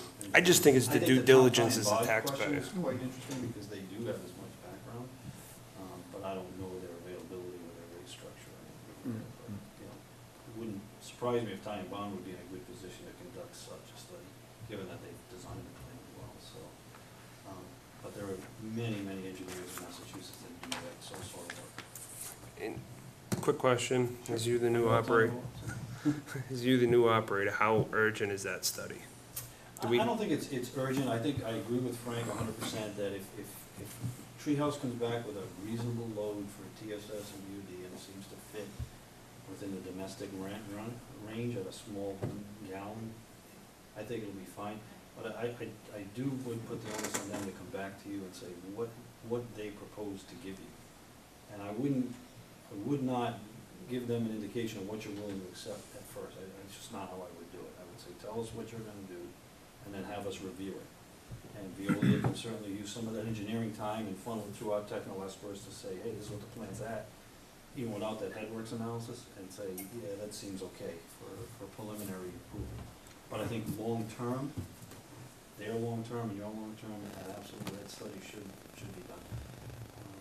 Because it will be about allocation going forward, and not so much today, or in 10 years from now, or if, when they choose to expand, you're gonna be really, going through that same exercise. And it's something we need in our portfolio as we grow on the industrial side of things. Absolutely will, and as the new permit gets issued, and if it's a facilities plan development that has to happen, it's gonna be, that's gonna be good information. Everyone's gonna wanna know that information. Right. Should we wait for our new permit? When's the NIPD's permit up? It expired in well, December. 5 years. It was issued in January of 2011, and they're usually 5-year permits, so 2016 would be it. And I new to it, so I'm not really sure if there's been any indication of what they propose. We're seeing zinc limits and copper limits being driven very low. And many plants, even some close by, having difficulties trying to achieve them. Sturbridge, for example. We're doing a pilot study now to try to see if there's something we can do with the plant to avoid a major expansion to remove zinc. So Standards are getting tougher, not easier. exactly. Didn't somebody sue the state back because they made them build a plant and then they couldn't meet the limits? They gave them new limits, and so they sued them Happens back. all the time. I've never seen a lawsuit that was successful. I don't know, I thought it. Yeah. Yeah. I'm not saying we're gonna go down that road, I'm just Yeah, saying. it's, They made them build a plant and then they gave them a new permit that they couldn't meet. They have broad latitude is in the Clean Water Act to determine the, Yeah. the necessary limits for the receiving. And they are getting more stringent. You see it in the phosphorus, although you're there now. Do we need a motion? Phos, but you're gonna see it on metals, and you're gonna see it on bacteria as well. John, if I'm not mistaken, in listening to many of Jody's reports, the ammonia that's coming into our plant, which is higher than it should be, or it's actually, according to the chart, it's exceeding. But because of the process, they're able to just about wipe it out. Yeah, I mean, the ammonia is urea, it's Right, yeah. So you've got a rest stop that people pee a lot, you're Yeah. gonna have a high load of that. It doesn't get diluted as much in a collect, because, at home you've got showers, Mhm. cooking, and everything else. that Washes, has to do- yeah. So the concentration would be high. But the removal of ammonia is a biological process, and what you have at the plant is bacteria that's designed to use it as a food source, and converts it to a nitrate. Right. And that's where the ammonia goes. So it's a complete biological process, and what Wood and Curran did is they've increased your capacity of biological Right. process by this activated quasi-sludge system that they've installed, if you will. Yeah, I guess they have a tank outside that they mix it. Yeah, they with. basically taken the sludge and aerated it, and that's pretty typical for activated sludge. That's what Frank was referring to. Right now, your system is a RBC, so the bacteria live on the plates, and then they pass through the waste. But activated sludge is you've got a tank full of sludge, and it gets aerated, kind of like a fish tank.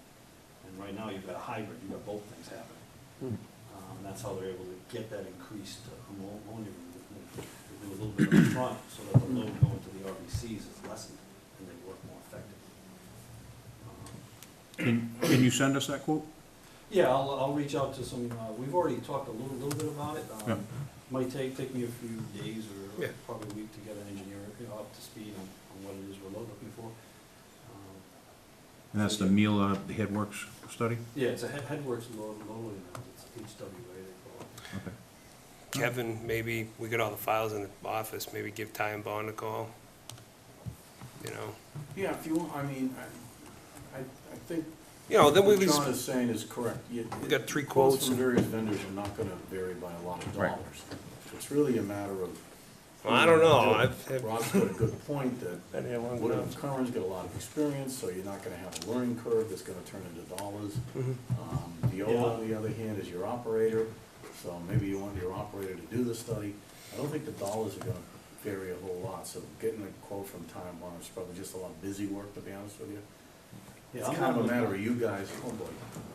Oh, it's kind of a matter of you guys deciding philosophically, who would you like to do, 'cause it's gonna be about the same. And I'm not in the business of giving my competitor, you know. Oh, no, but- absolutely. But I would think they would be in the best position to do that study, given the operations and engineering history they have. Right. Anyone else I is agree gonna too. I have mean, to they've got the do knowledge the already. research that they've already had over the last 11 years. It really can't be done. It's just gonna be a more, you know, engineers all around. Right. Well, so then the other quote should come in at like 25 grand. It could quite possibly. Right. Yeah. Okay. And John did say that they were gonna give it a second look themselves. Just to, Well, again, I think what we can do certainly is if we know what Treehouse is proposing to do, we can compare that, you know, operationally between what's happening now and what they're saying to give you that kind of assurance that that seems okay, you know, not certifying it as a PE or anything, but just general. But to go beyond that, I think you really need a PE and mass to certify, because that's ultimately gonna be a planning document that Deep is gonna use as well. The new evaluation, so. Right. I don't know if that's helpful. Yeah. No, that is, Yep. So again, I just want to introduce myself. I'll introduce my project manager, who I introduced to Kevin today. I didn't feel a need to bring him today, just, you know, wasn't really sure, but I'll introduce him at the next commission meeting for sure. Whether that's in 2 weeks, every 2 weeks. 17th. 17. Might be, I'm gonna ask you guys later tonight about an option there, but, so we'll let you know. Okay, all right. But I am eager to introduce Keith to all of you. All right. Project man, isn't the guy running the plan, or Sorry? who'd you, No, what I'm doing is I've promoted our assistant project manager from Sturbridge, Okay. from Southbridge, excuse me, to be project manager. good. okay, We are gonna hopefully retain Brian Services, so we don't lose that institutional knowledge, but transfer him to another local facility. okay, That's the plan, as it stands right now. excellent. so the main operator will be one town away. Yeah, exactly. That's great. Yeah, and, you know, I mean, that's one of the things that, you know, we're excited to be part of Charlton, is that, you know, we've got sister projects in very close proximity, so we're looking at it more as a regional operation. So we're gonna be able to bring a lot of technical resources, people, you know, sharing their abilities and experiences. And our plant's a lot like Sturbridge's, right? It has the COMAG, I mean, it's a different Yes, biological correct. process, but COMAG's there, so we've got a really good experience. We also run in Maynard, which is a COMAG facility as well, so we've got about 50% of all the COMAG installations. We also run some other type of ballasted flock systems that remove phosphorus, which use a different chemistry, if you will, but does the same thing. No, but it's just nice, you know, having local people that know the stuff, right, you know? And it's nice for us too as operators, because, you know, we've got experience, you know. Yep. but, Excellent. All right. So that's the plan. There are some pre-transition activities going on now, and we'll continue, so come November 1st, we're ready to hit the ground running. Perfect. All right. All right, well, John, do you have a card? I am- Cards? Yes, oh, thank you. All right. Back to old business when we'll get over. Which is best. Appreciate it. Thanks, John. Okay. Did I call you John earlier? Yeah, that's all right, I'll answer. But it's Don and John, right? That's what I give you a pass on that one. As my mother would say, just don't call me late for Pleasure, thank you, John. All right, back to old business. Status on the report on water and sewer budget? Well, you gentlemen remember I gave you a projection on your budget Yep. last week. It was just a, you know, I'm not sure what you want to do, but certainly it is absolutely the case that the budget cannot fund current expenditure levels. So you've got some decisions to make. I don't know what you want to do. There is money coming eventually from ExxonMobil, which is going to pay the cost of my services problem is that money may not be here for a while. I don't know exactly when it's gonna be here. Robin may be able to give you a comment on that, I don't know, but eventually it'll be here, it'll pay for it. But right now, you've got a cash flow problem, if you will, where, you know, you don't have enough in the budget. So the suggestion I made to you was, take, you know, look at the assumptions I've made. If you wanna change them, that's fine. We just, basically, you gotta decide tonight what you wanna do. Now, if these assumptions don't bind your hands, you know, I've got, one assumption I've got in here is that we're gonna hire the administrative assistant sometime in November. And I've already voted that, you've authorized it. We can't post the job because as it stands right now, there's no money, so we can't post it until you take a vote, then we can post it. So, question number one is, you wanna fund that, presumably through June 30th of next year. Question number two, I've got a interim water sewer superintendent in here, and I gave you all the assumptions on that. I can review them again if you want. If you wanna do that, then that's an additional amount of money that you're gonna need. Now, the source for this is sewer surplus. It's sewer-free cash, if you will, out of your enterprise funds. So if you transfer this money at the town meeting in 2 weeks, and then you don't end up doing some of these things, it just comes right back to you. Comes right back to you, the bottom line of June 30th. So your hands aren't tied, but you need to make some reasonable set of assumptions tonight so we know what we're putting into the budget. What you don't wanna do is halfway it, decide later you wanna do something and you haven't got any money, because then you'd have to do another transfer at the May town meeting into the current year's budget.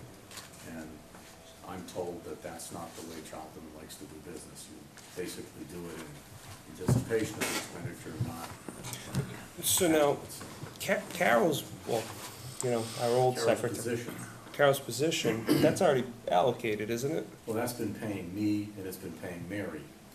Okay. So we've been burning that money up at a faster rate than she would have been, obviously, because she's a much lower rate. Correct. Than I am, or that Mary is on overtime. So you've currently got enough money to get you probably through around the 1st of December, about something like that. And then you'll run out, and that includes Steve.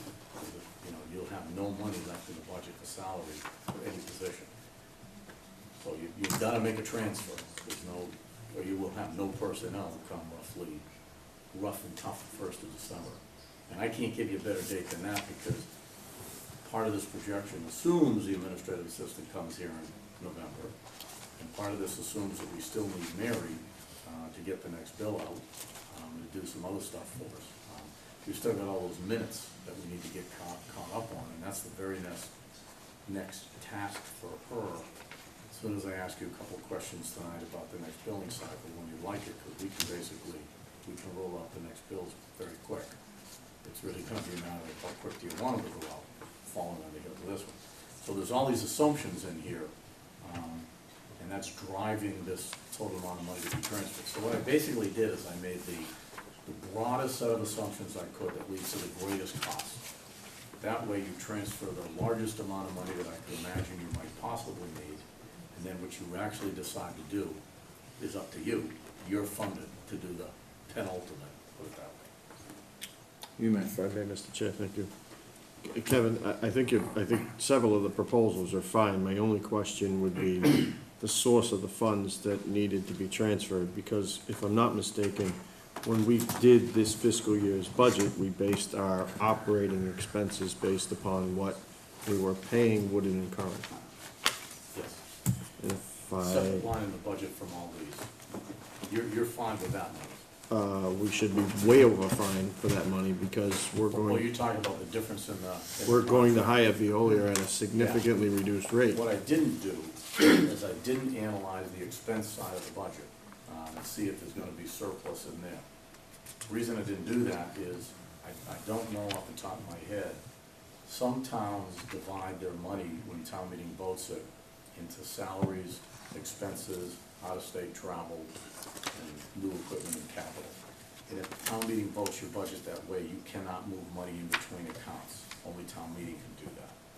Now, there is a procedure at the end of the year, within 60 days of the last day of the fiscal year, Board of Selectmen, with the agreement of the Finance Committee, can move money between accounts without town meeting approval. I just don't know if you do those kinds of things or not. Some communities don't do that. I'm not talking law now, I'm talking tradition. So, not knowing all those things, I didn't get into the expense side of the budget. But there will be some surplus in there, certainly. So, if I may, given that we're heading for a town meeting, and given that we know that we now have a signed contract with Veolia that will go into effect on November 1, I believe, even if I do terrible math, that 7 months of the difference in the contract is going to be 56,000. 50 or 60,000 bucks. It's a 8,000 a pretty good month, sized number, yep. about 8,000. So, my only question was why we didn't consider that in this movement, and you've said that. So,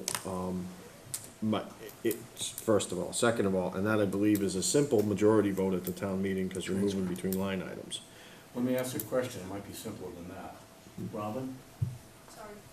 When you vote your budgets, do you vote one number per department, or you separate out salaries and wages from expenses and vote? Separated. Okay, so that is a town meeting vote, but it's a simple majority vote. That's right. So if we go to town meeting and ask for a transfer from retained earnings, we then have to convince the town meeting for 2/3 support, because it's coming out of retained earnings. Well, you're still gonna need more than the 50-odd thousand. Oh, I agree. So what you do is, to the extent you've got surplus in your own budget, you reduce the amount coming out of retained earnings. It's all going back the same place anyways, just because if you don't spend it on the expense side, and you move it out of retained earnings to pump up the salary lines, and then you get to June 30th, and you know you're gonna have a surplus on the expense lines, that's gonna drop to sewer surplus. So it's literally one pocket or the other. It's completely up to you guys. I can structure it, you know, probably help Robin with the motion, but it can be structured either way. Well, one concern, and I was just letting Selectman Singer know this also, free cash is not certified yet, neither is your retained earnings. We are a little bit behind because of some new staffing. We are trying like heck to make sure that we have your sewer retained earnings and free cash done by the time of town meeting, but there is a slight chance that we will not be able to. So just letting you know that. Yep. But right now, what I'm looking for is I have a warrant, an article. I have a solution for you for that. I have a warrant article where, as you know, we typically make the transfers within the interdepartmental warrant. So that warrant article is in there. I just need to know what number, how much you want to move from one to the other. Your warrant article is written in such a way that the source of the transfer is neutral. You don't set that until you write the motion. Correct. So whether the source of the transfer I just need to is know by town meeting. So the week surplus, before. departmental transfer from expense to salary, or combination, that doesn't matter. Okay. Then you can do it either So way. if I just know what they want to shift over, The I amount. can work with your budget and retain your earnings to try to get you there. So the answer to the question is you can do either one, or combination of it. Right, so it's whatever. It's really just- Here is minus that, give or take. Whatever we vote, right. I think the request was 122,467. If we agreed on everything, you were asking for a transfer. It's actually 102,872.67. Remember, there's a $25,000 grant being put in there too, That's correct. takes it down. So realistically, we know there's probably about 50 or 60,000 of real money, but we want to make sure, it could be, it might not be, but Yeah, I mean, like I said, it's six of one, half dozen the other. Correct. Either leave the surplus in the expense side, let it fall to the bottom line on June 30, or you transfer that now, and then you gotta transfer some more on a sewer surplus. Makes it a little more complicated motion, but not really that hard. Does it matter, if this money's heading to you, which is, some of that was more water side, does it matter that we take it from sewer returned? No, because. It's all the same, right? We've already done the split Okay, according to how you're currently budgeted, Make it around 1684. 16% of your expenses is water, 84% Okay. is sewer. Now, as a practical matter, No, you don't need it. if the ExxonMobil money had come in, correct. and that's 100% for water, we probably would have still transferred. It's not like anybody's splitting hairs. Okay. How much my work is sewer, how much my work is. Yeah, absolutely, yeah, no. You know, I just wanna make sure, Yeah. You're okay either way. Yeah, okay. Department of Revenue are the folks that would do Yeah. the cops on this. Yeah. And they're not gonna split the hair that fine, they don't care.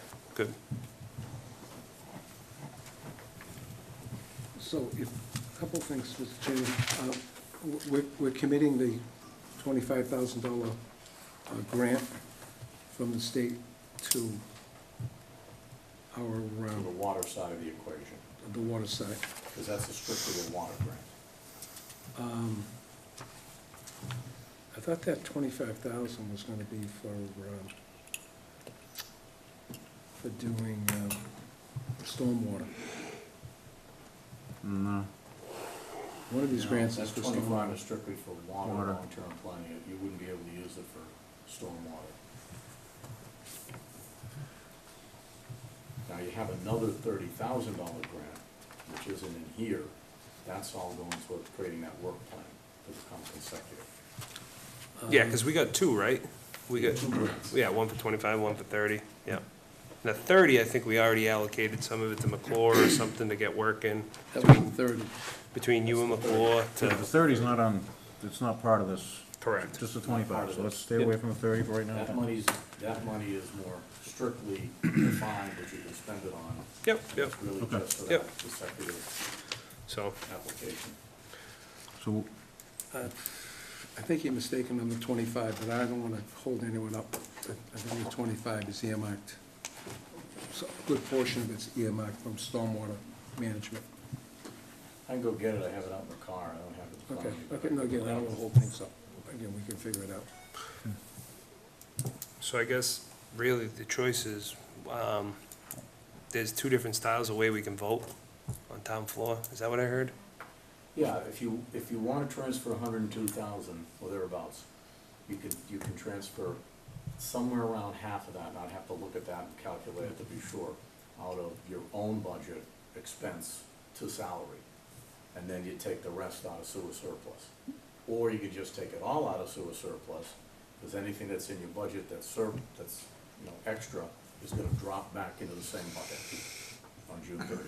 So it's six of one, half dozen the other. No, It's but really a style. wasn't Joe saying, That's what was kinda it? up to you guys. One's a 2/3 If vote? you come out of retained, it's a 2/3 vote, I believe, unless that's Comes out of No. retained earnings, no, simple Oh. majority. simple majority, not on enterprise It's account. like stabilization. Stabilization is. Stabilization is, okay.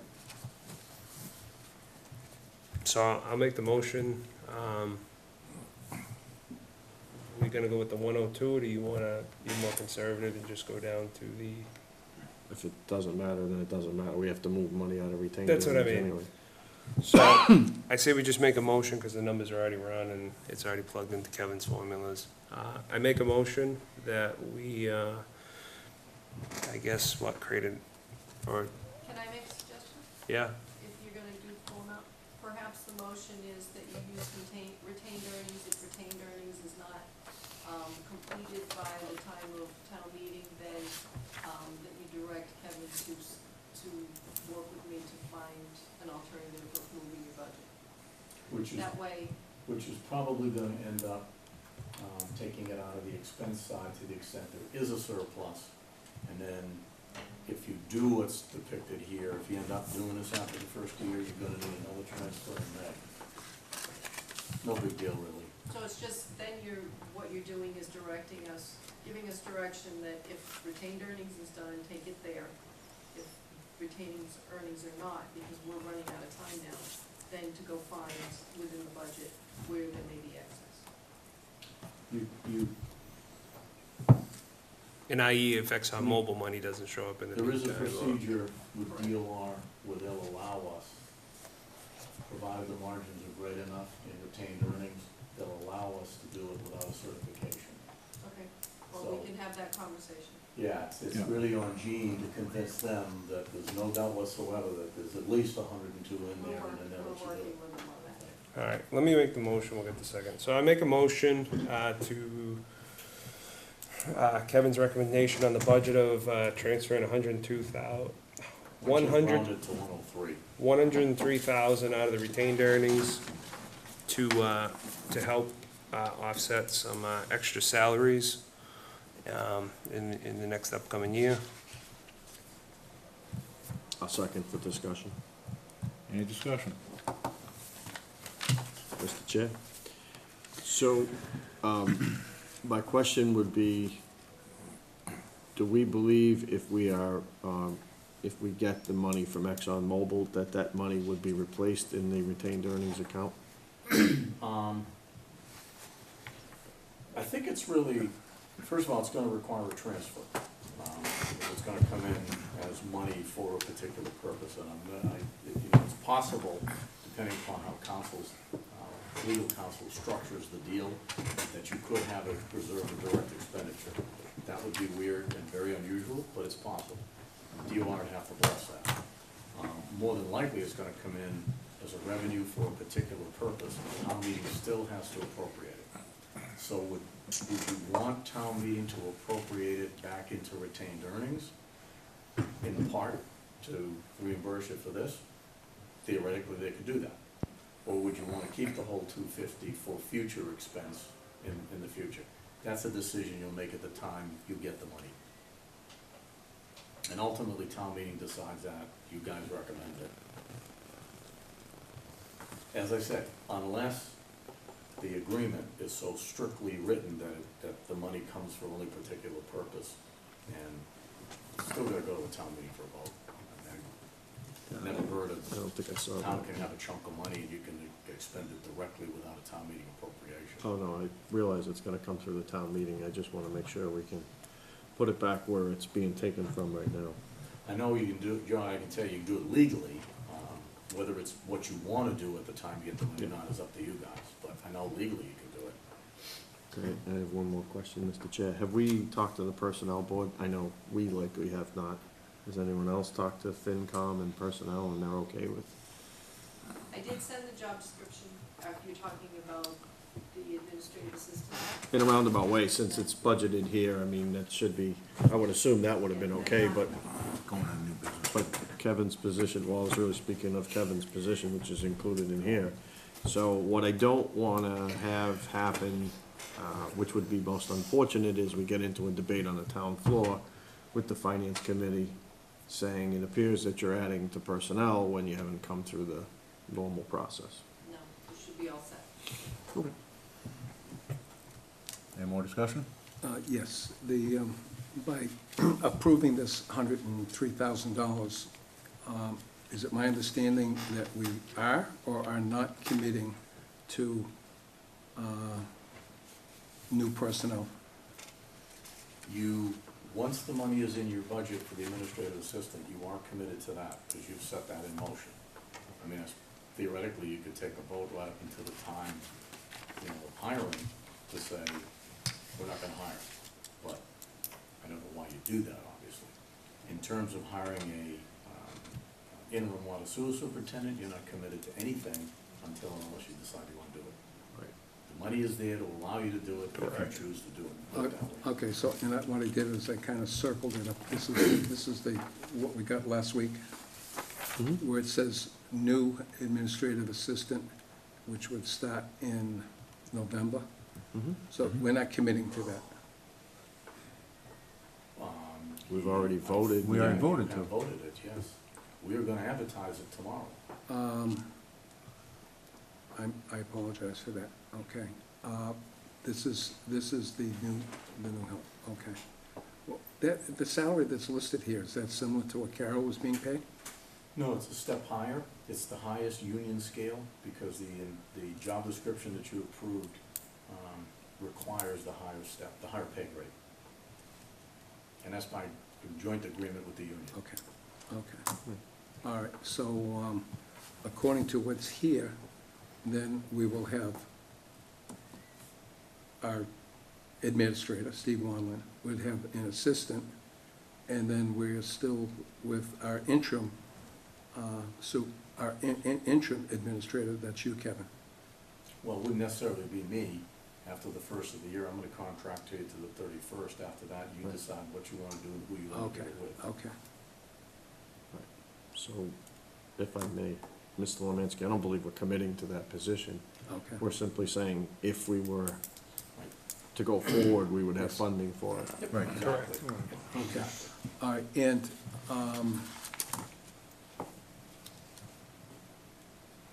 okay, I think if, in this money that's is coming out of our retained earnings, which is really out of the sewer account, Mhm.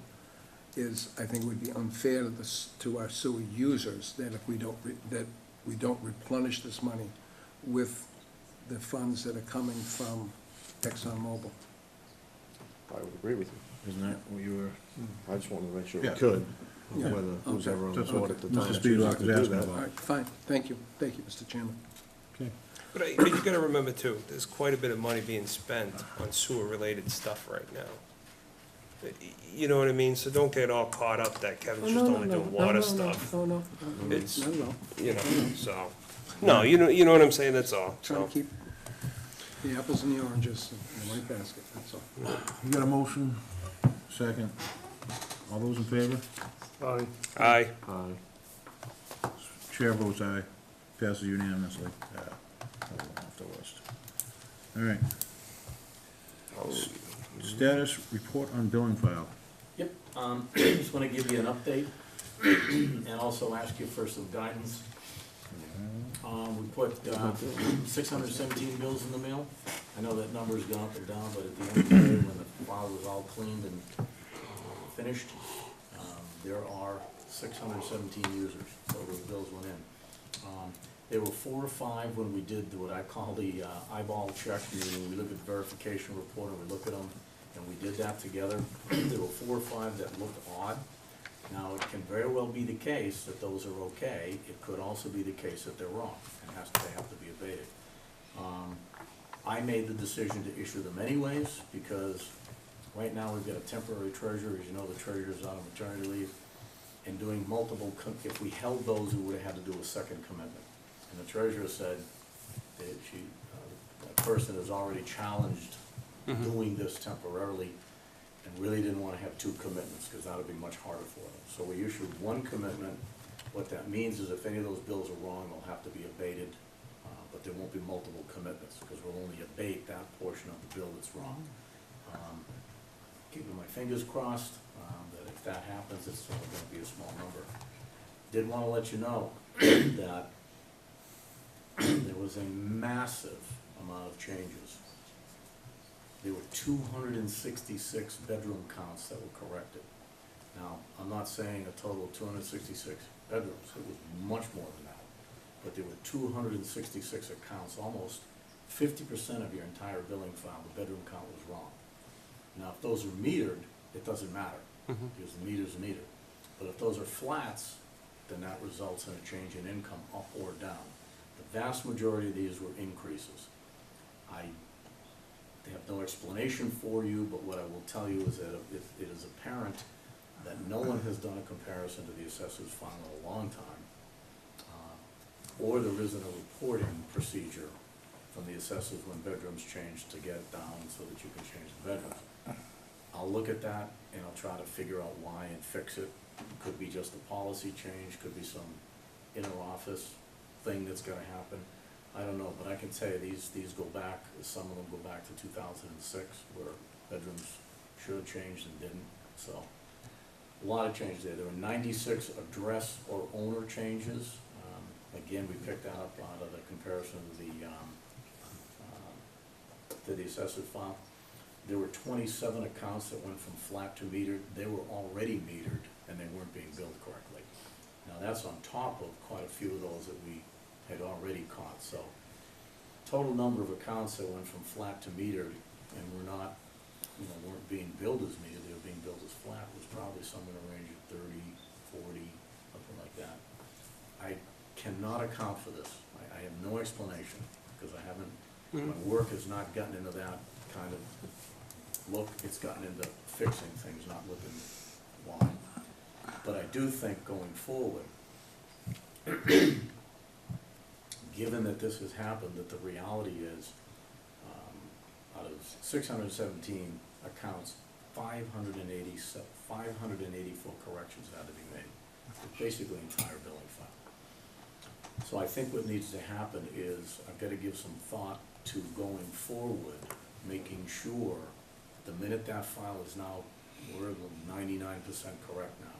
And the only incorrect are the ones we're gonna find in the next few days as people identify that. That will start getting uncorrected again if I don't figure out why this has happened and fix it. So I'm gonna be putting some effort into that. I think hopefully it's just some sort of a reporting problem. They ain't getting from A to B, and I don't know why that is. I do know that we've discovered one problem, one disconnect.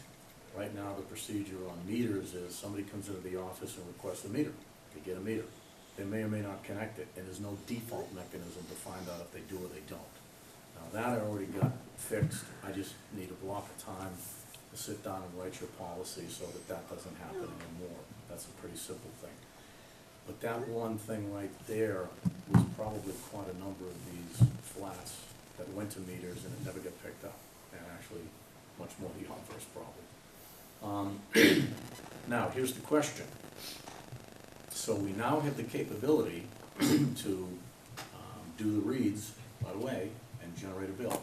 Now, I can't push out the Southbridge portion of the bill until we get the Southbridge reads. But in creating this new billing file, we have created segregated books. We can bill books separately. So one book is all the flats. Another book is all the Charlton reads. Another book is all the Southbridge reads. And the fourth book is the unusual meters. That's some that read gallons, that whole group of meters. It's east and west and some other stuff. So if you so deem it, we could do the Charlton reads. We get some, I want a week or so just to see as corrections come in. I don't want to send something out that's wrong again. I'd like to get it corrected. So we'd like to wait a week or so to, have people come in and say this bill's wrong and explain why. We had a gentleman come in today and he claimed the bill was wrong. We took a quick look and he was wrong, unfortunately.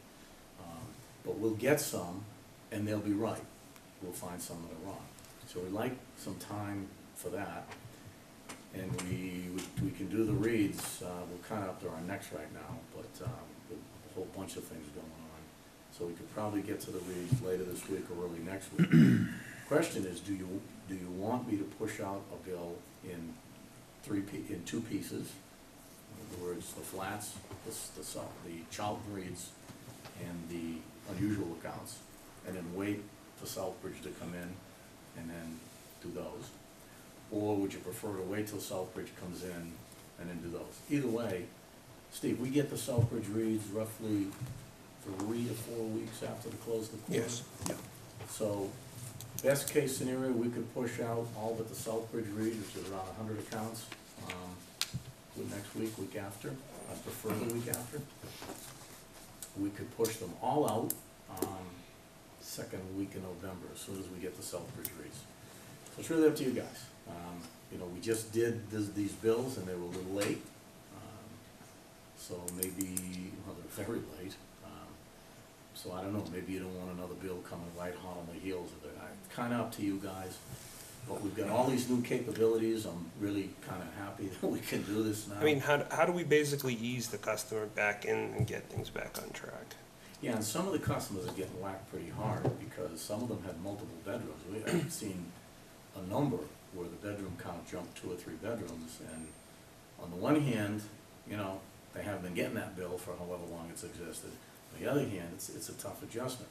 So another gentleman, fellow that came in today, for whatever reason, the meter reads, he's been on meters for 3/4, and the meter reads weren't getting in, so he's been getting the minimum.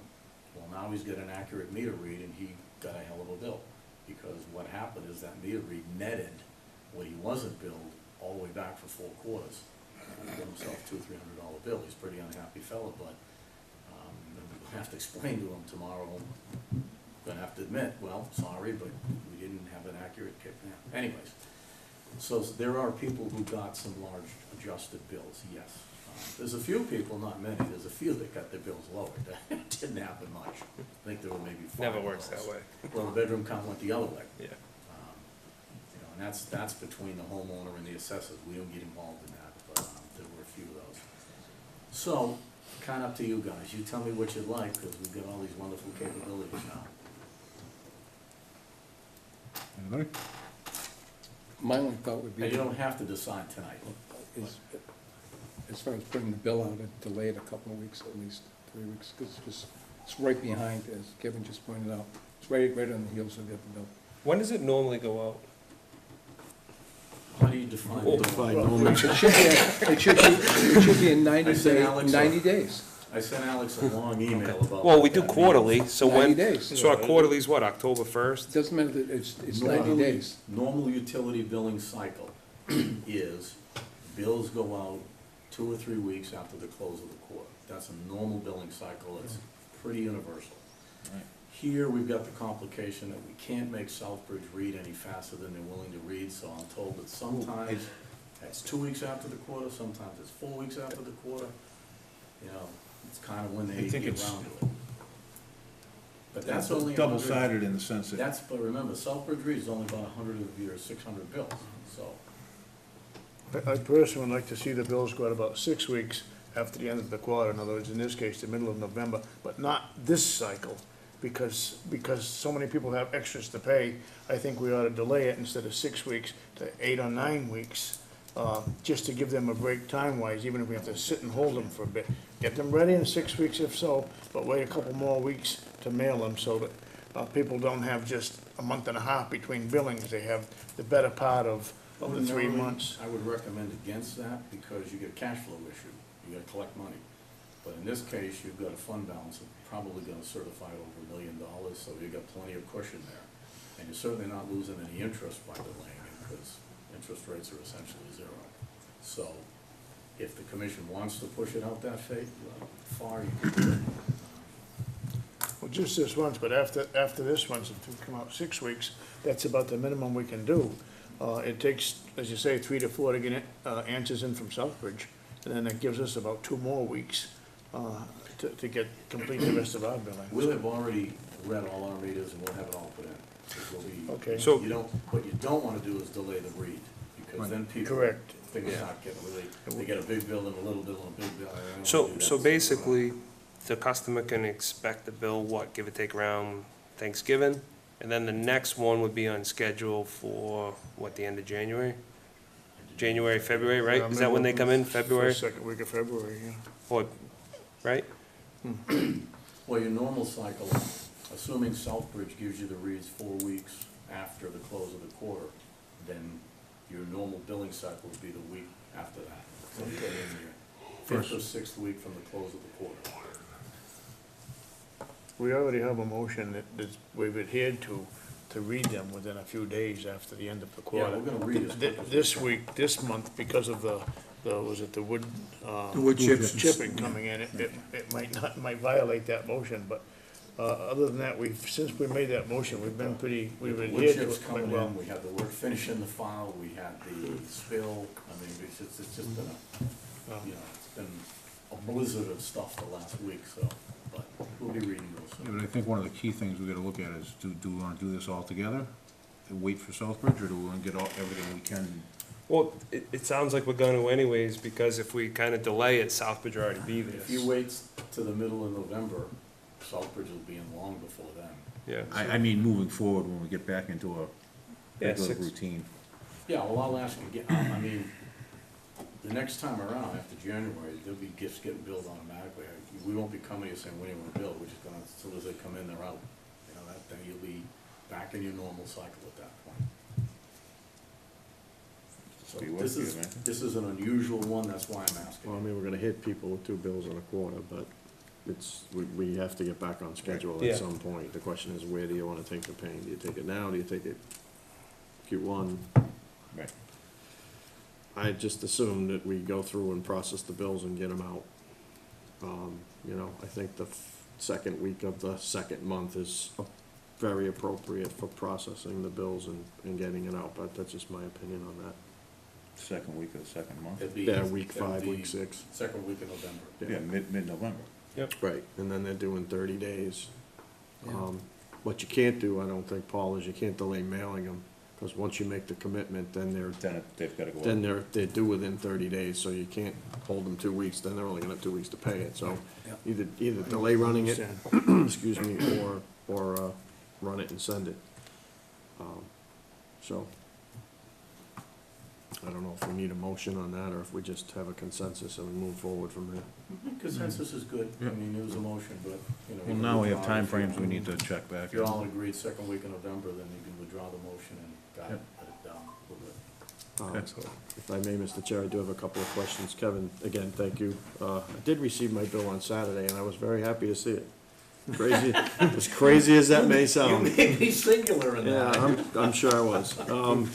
A couple of questions. One, do we have any process that we put in place for the bills that we've readdressed from the current occupant to the owner to make sure that they get paid? Because What we this is did gonna this be time- potentially new. Yeah, what we did this time is we made sure that the billed party was the owner. We had a lot of bills that were going to somebody else. And the problem with that, that may be by arrangement between an owner and a renter, or whatever it is, a non-owner occupant. The problem is, when you send the bill to somebody other than the owner, you have a problem perfecting the lien if it remains unpaid. So, that practice had to be stopped, and we fixed that. That's now, the owner gets the bill, period. If the owner has renters, they can figure that out on their own. We don't care who pays, as long as the owner gets the bill. So that's. But sort of my question. Oh, I'm sorry. My question is this, I understood what you said, but we've now readdressed bills to go to owners away from the people that had been paying them in the past. Right. Do we have any process in place to make sure those accounts don't go delinquent? No, we don't. Okay, I That's a think good that's point. bad, Yeah. because if an owner starts to see something they haven't seen before, they may just go, oh, I don't have to worry about that, I don't know why I'm getting it, in which case the bill's not gonna get paid.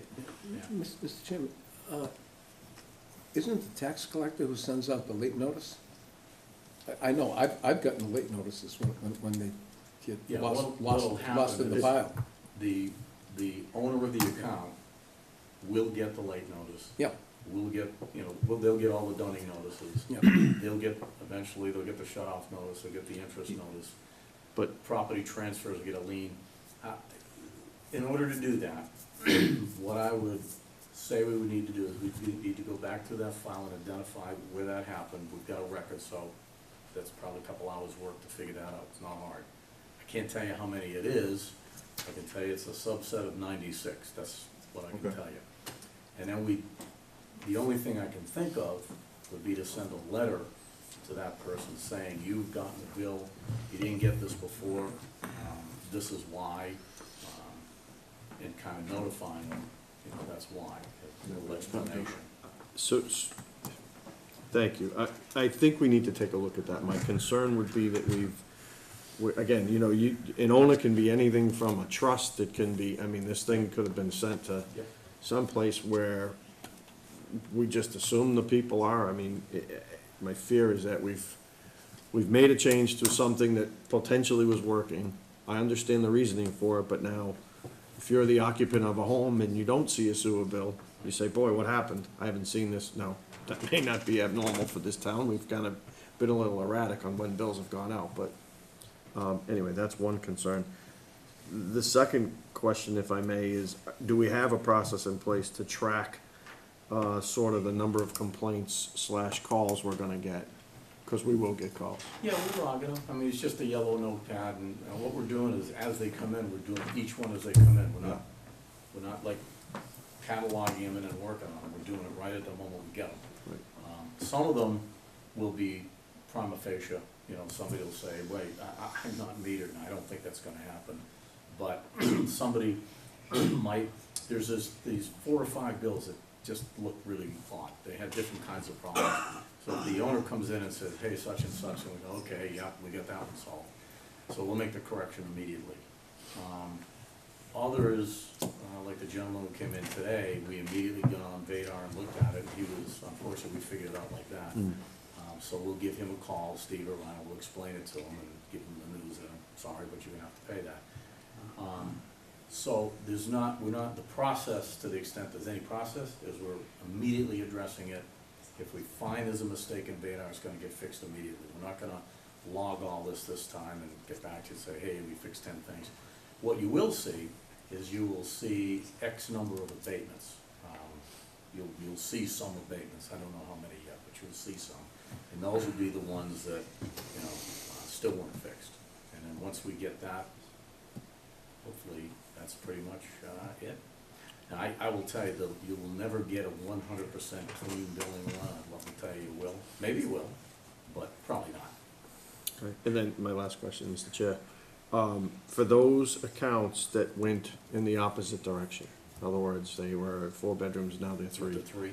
Because we've corrected it, do we have a list of those? Yep. And do we intend to abate what we can abate for those particular accounts, knowing that we overbilled I them? have no intention of making that recommendation. That's up to you guys. If you want to do that, we can certainly do it.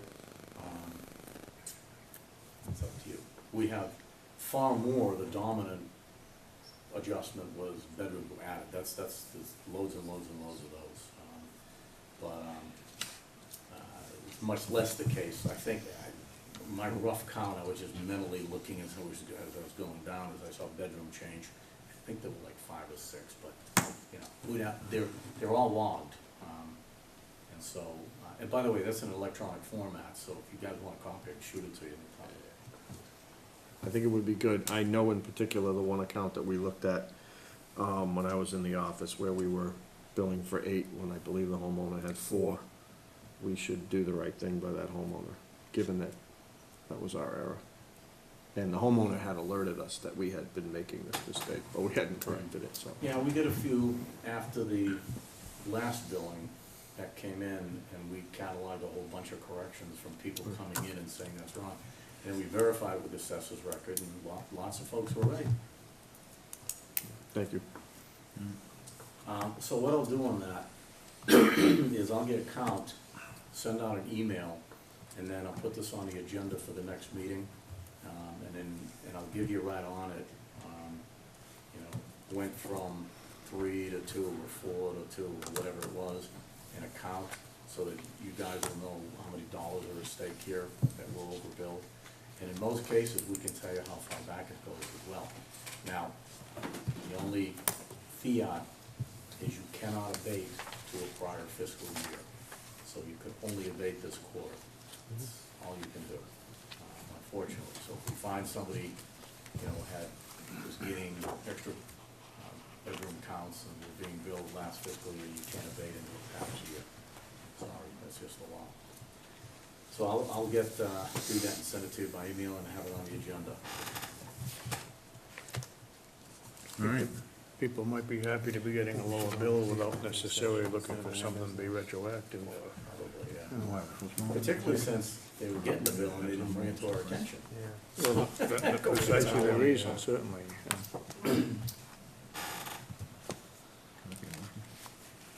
The administrative assistant, oh, sorry. Go ahead, keep going. Yeah, the administrative assistant, we'll get that advertised in the next few days, and that will be out. I don't want to get Because you already really dealt with that. And that brings up the discussion on the consecutive water system work plan. Sent that out to you over the weekend, and it's a spreadsheet. If you don't have one, you know, send them around. So I wrote this, Copy. that hurts my eyes. But the way this is organized, part 1 are the services that DEP is requiring. So when I had that meeting, we went down to the giant spreadsheet. They literally circled and highlighted the things that we had to do, and that's everything in part one. Now, that part is mandatory if you will. Part two are optional services. You can decide if you wanna do them, you don't wanna do them. At some point, I have to put them in priority order because this will be a fixed empty, Joe. procurement, and the law requires that we put optional services, you list them in the order that you will award them. We'll have one price proposal hung on everything that's in part one, the mandatory services. The optional services, part two, will have a separate price on each individual item, and you may see the order different. I may order that differently. If you've got any priorities, you know, now's the time to tell them. So if the commission says, hey, part two, F is the highest priority, tell me right now, and I'll make it the highest priority. If you don't tell me that, then I'll do my best to prioritize them, and then it's gonna be a matter of how much money we've got and how far down you can buy. Part three, the final report, that's just, you know, 10 copies. And attend meetings to present it in draft form, before they put it in the final form. So really, the only thing you need to decide tonight is on part two, optional services. Is there anything in there that you believe is a higher priority or the highest priority, or anything you wanna tell me, please? I'm hopefully, bright and early tomorrow morning, gonna start putting this into RFP format and trying to get it out in the street as quick as I can.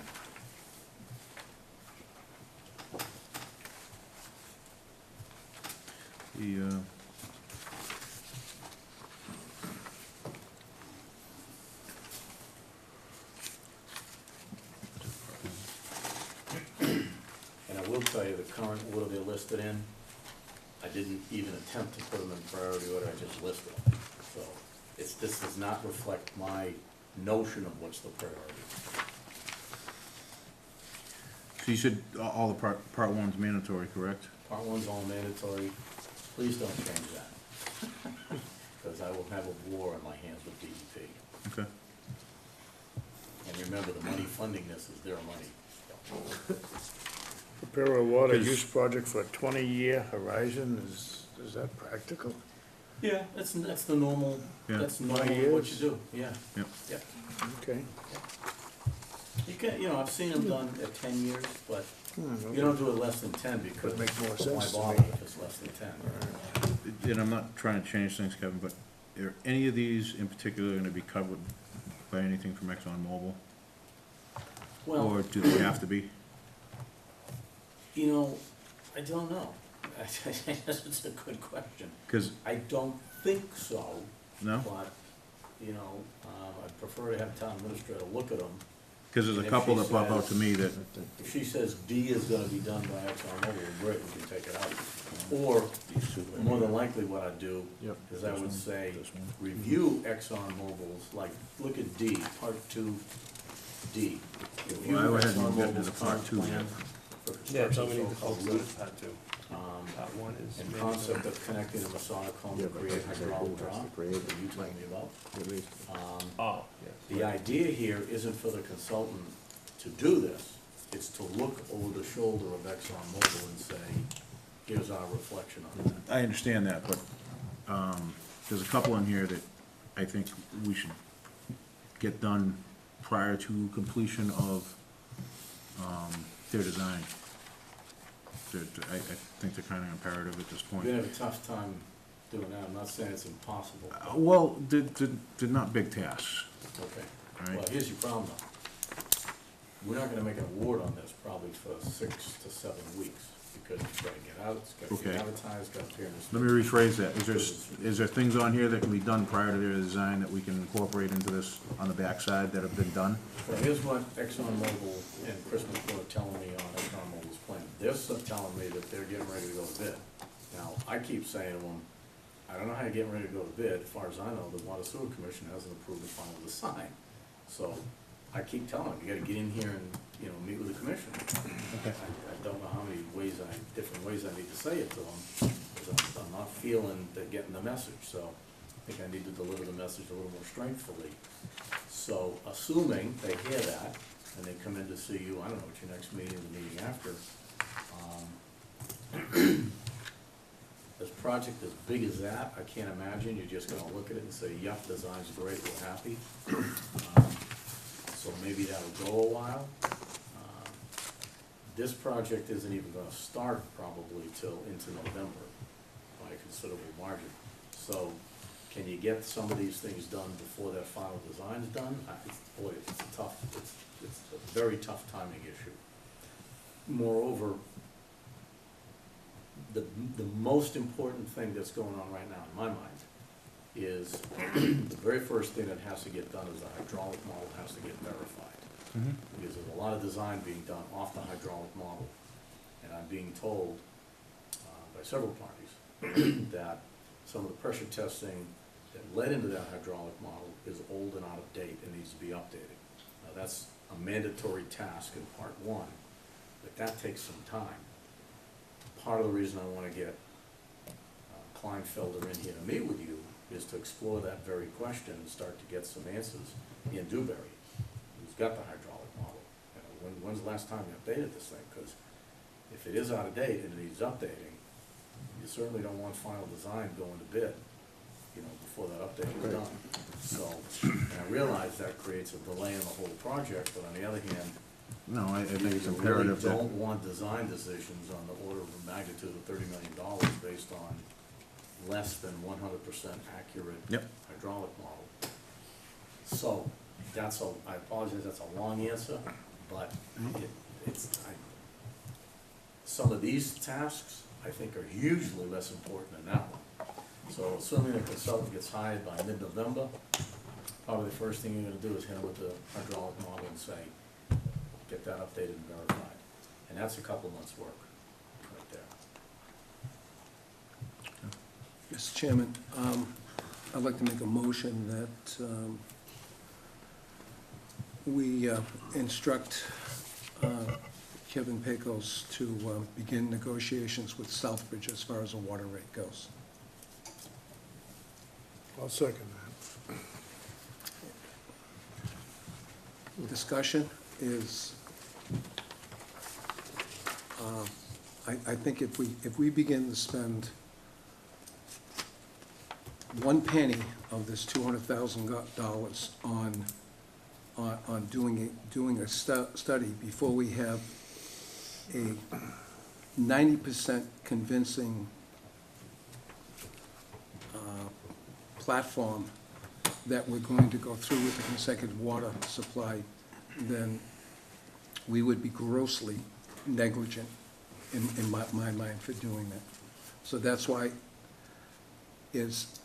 before we think about doing this study, is we need to have, and I'm gonna use a term I heard a week ago, we need just to do some table napkin mathematics of whether or not there's gonna be enough cash flow in order to operate our own system. And the only way we can do that is to have an idea. We don't have to have it pinpointed. We have to have an idea of what the rate is that we are going to have to pay, and for water, call it the wholesale charge. And then based on that, what we do know, we already have records of how many customers there are, and we have their past records of usage. So we will know what the usage, we already know what the usage is. Even if it's a year old, it's still relevant enough to determine the cash amount. And if we only have a $20,000 or $30,000 up on what we're gonna pay for and what we're gonna have to work with, then we can't go forward with this, so. before we get too deep into this, and we have a repeat of the last 3 meetings, any other discussion on this?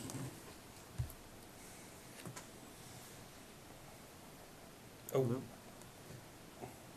we going to executive session? Yeah, I don't wanna do this. So what I'm getting at is, we could probably answer a lot of these questions that we just had, and then have a clear picture on where we're gonna go with this. Kevin? Go ahead, Kevin. I wanted to wait to let the commission speak, but as the guy who you'd be sending to go do this, I can tell you that the most fundamental bit of information that I need in order to be able to have that negotiation is to know two main things.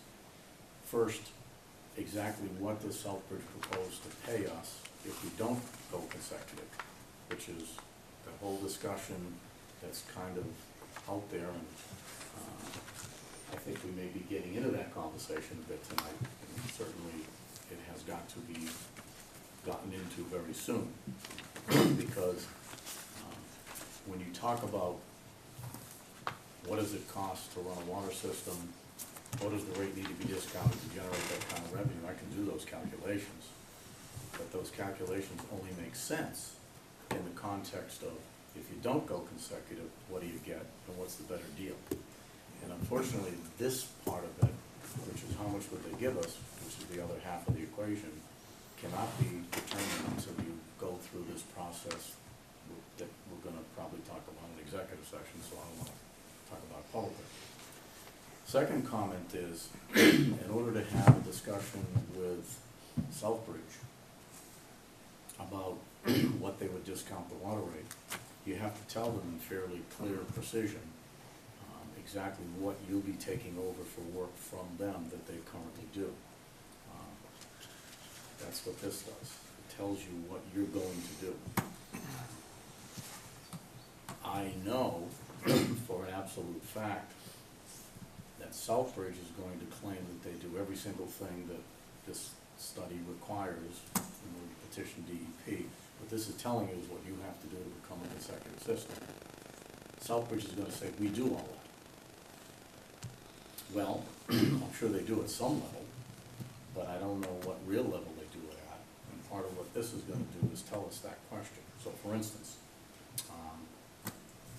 one of the things we'll have to do is chemical analysis.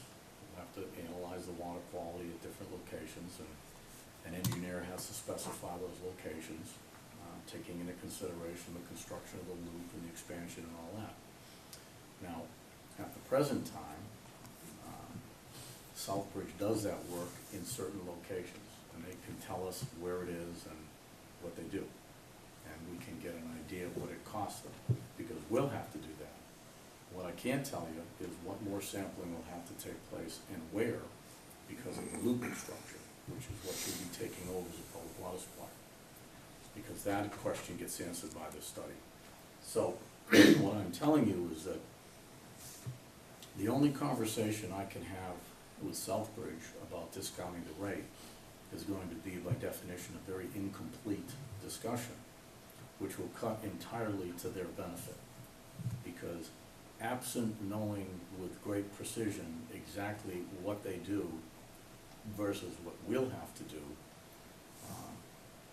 I can't tell you if you're getting enough of a discount on the rate to reflect fairness. In other words, are we really getting credited for all the things that they do? I can't tell you that because I need this study to tell that. So I'd be sitting down with them, having a conversation, very badly armed with information for the single most critical negotiation that we will have probably in the next 5 decades. And I do not recommend it to you. If you direct me to do it, I'll do my darndest. But I am telling you as the person that would be doing it for you, I cannot in good conscience or professional judgment recommend that you send me to do it, because it will not yield a product that is in Charlton's best interest. We had this discussion to great lengths last week on both sides of the issue, and the bottom line was, if we don't come in prepared, Southbridge is gonna lowball us or highball us in this case, whatever it is. I understand, Rob, so why spend any money, if we're not gonna even go ahead with this consecutive water session? So I understand both sides of the issue, and Think of it as a parallel process. While you're doing this study and learning all these answers, and by the way, you're doing the study for free. It's not the ratepayers' money. You've been given this money. You've got a huge advantage here. While you're doing the study and getting these answers, we are simultaneously, hopefully, finishing the conversation over here about how much they're gonna pay us. Those two things are happening in parallel, so you don't finish one and then start the other, because that puts you a year behind. I mean, easily a year behind. But if you do them in parallel, then you basically, hopefully by the spring of next year, you're ready, to really be able to start making decisions.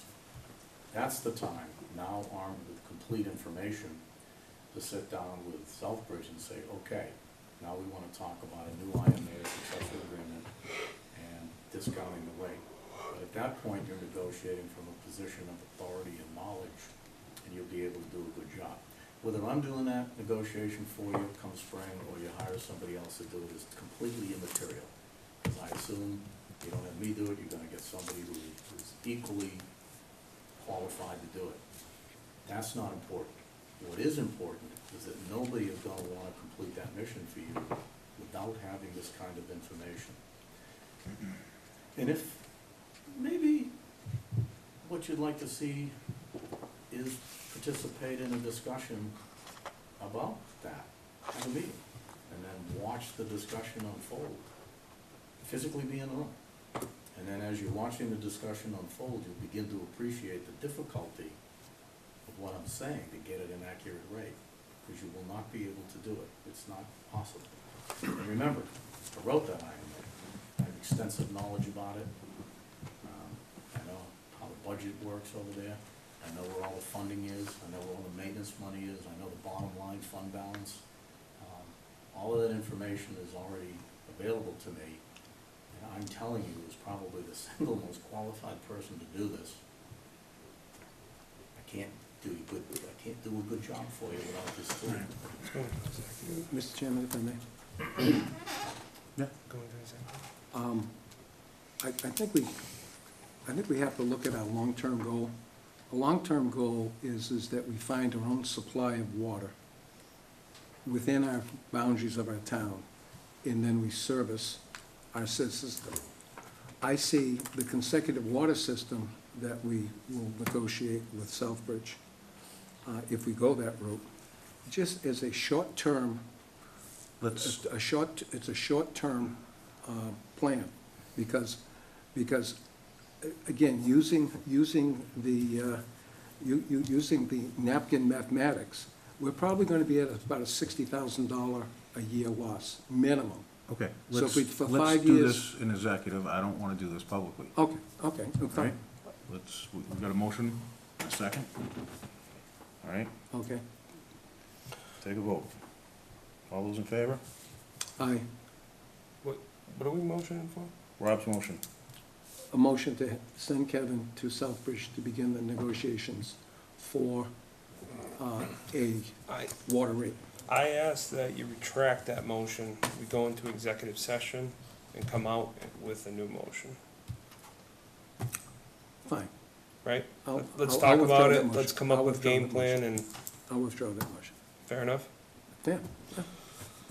I'll make the motion that we go into executive session. Do we have, We've got another, Whatever the- We have one more. we got one more Oh.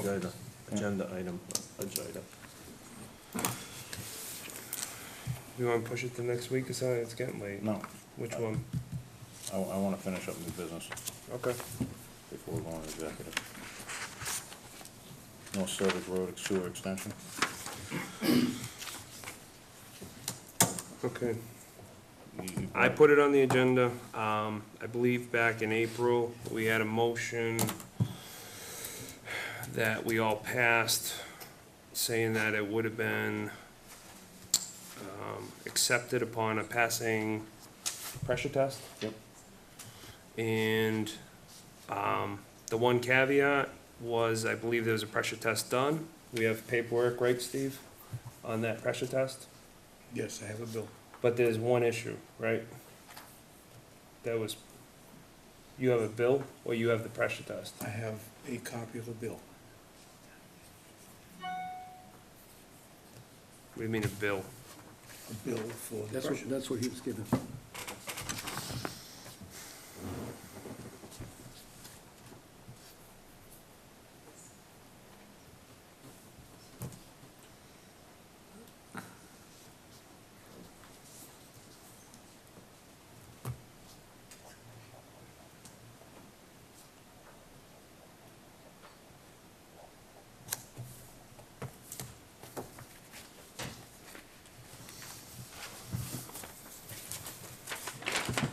is your expertise?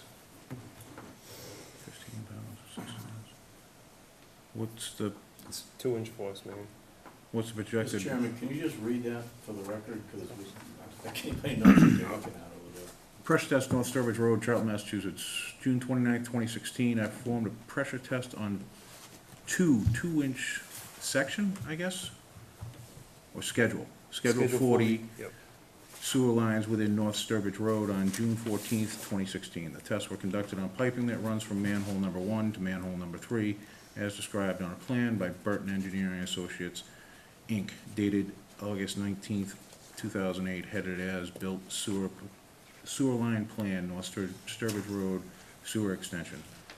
The tests were conducted from manhole 2, west 501 feet to manhole number 1, and south 147 feet to manhole number 3. Both tests were at 15 pounds of pressure and held for 60 minutes. Tests were successful. I guess my first question is, successful to what? Do we have a standard to what force mains are tested? I know it's usually 1.5 times the working pressure of the system. Do we It's a good question. have any calculations how we can determine 60 or 15 pounds? We did send that information in the as-built, I think, onto Woodard and Curran, and we requested a peer review, which is your normal procedure. Yep. They declined to do that peer review. We just got word today because they said a extension is not part of their contract as opposed to peer review of a connection. And I didn't have time to check the contract to verify that. If I They may, basically said they're not gonna do a peer review of it. if I may, Mr. Chair, and just to bring the continuity to this, Steve, what was the procedure done up on Carpenter Hill Road? Because this is basically the same concept. Is that approved? Is that all, that line, is that? Was accepted. Was accepted? And it's force main? No, It's gravity. it was gravity, but it's an extension on top of that. We've only had 2. Yeah, but I understand that, I mean. It was a force main up to the, up from the Correct. facility up to the street. Yes. Okay. Did you say you already passed a motion in the minutes to accept this extension with only one condition, Correct, which was the pressure test, correct. and you now have the pressure test? Well, Yes. it's not signed or. I The, mean, the it's- one caveat, as far as the motion goes, yes, we have the I pressure. just, The one caveat we don't have to the motion, which was directly, was to be witnessed, and that was the only thing that hadn't been done. so it's an unwitnessed pressure test? Correct. If we're going by the exact words of the motion. What is your, you've got regulations, what are your regulations? Is that the standard letterhead? What's that? Paul? Is that the standard letterhead? You wanna look at it?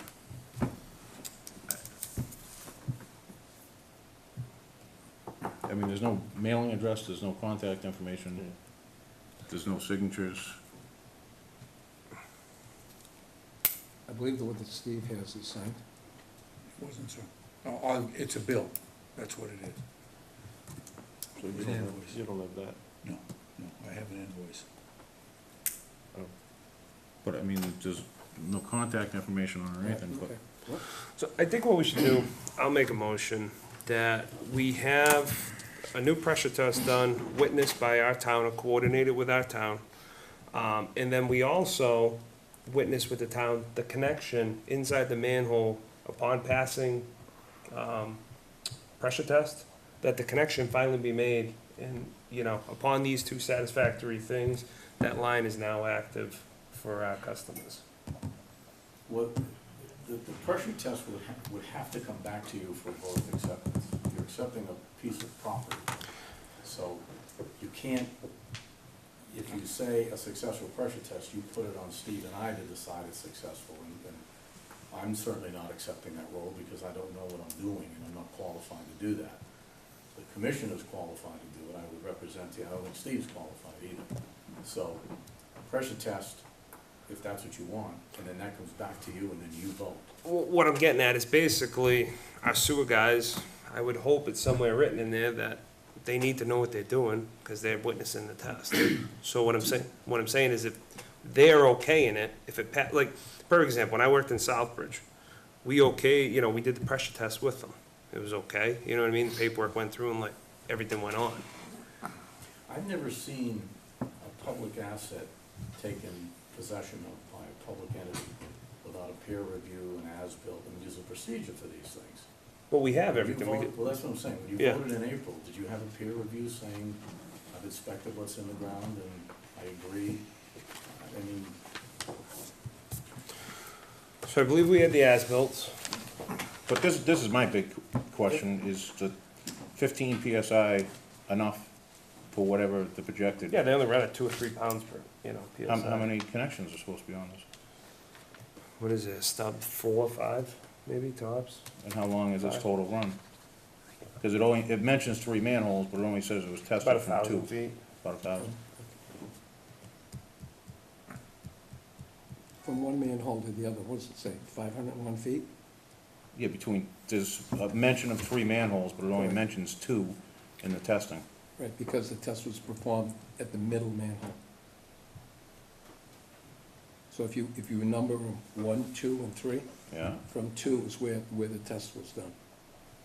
That's where all the pressure was applied. Because one went east and the other one went north. I think the only other thing we could do is, half this town's got pressure line all through it. What was their standard procedure when they, well, there probably wasn't one when they were putting it in. And Schedule 40's what the town accepts? I mean, normally we don't pressure test force main. Why? What's that? Why? Usually it's just, We site- always pressure test it 1.5 times we're working. Yeah. And I believe it's an AWA standard, but I don't want to be quoted as that. Because like, let me just ask the question again, because I'm just trying to understand the process here. I haven't brought you a sewer line acceptance, but I have done that with a water line. We're doing that with Treehouse right now. So they do a design, it goes to our engineer for peer review of the design. Then it comes back to the commission for approval of the design. Then it goes and it gets constructed, and we observe the construction to ensure that the construction complies with your design and approval. correct. Then it comes back with an as-built, our engineer, which is prepared by the engineer for the applicant. Our engineer looks at it and says, yup, that's what was built. And then it comes to you for sign-off and approval. I'm assuming, because you have a very good water regulation, because you mirrored Southbridge's. And Southbridge's regulation provides for that whole process. I'm assuming you get something similar for sewer. And so, is this not a checklist that gets followed and you get a report and then you accept it? Yes and no. If I may, the process. The design was presented. It was, in fact, the chairman was Mr. Elliott at the time.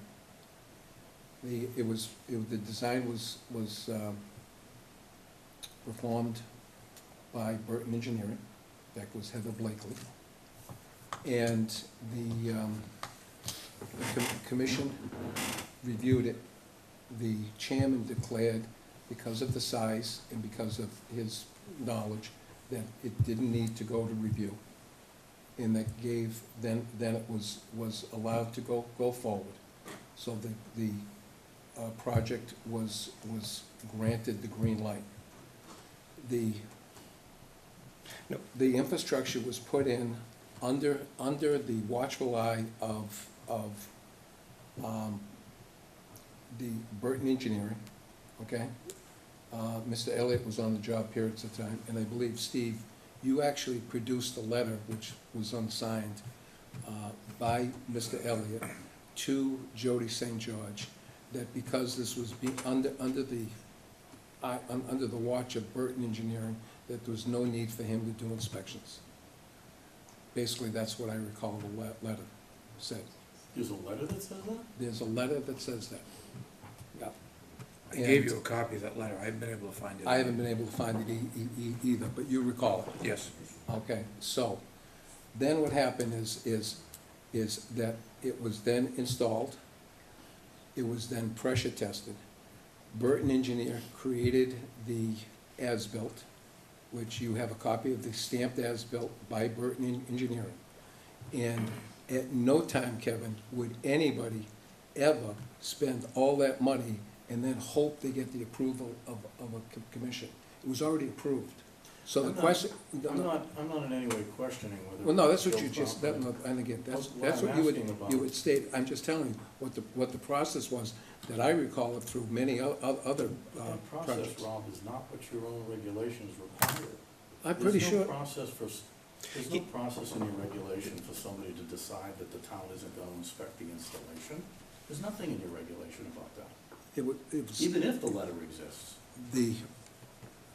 the inspection that took place was under that of a professional engineer.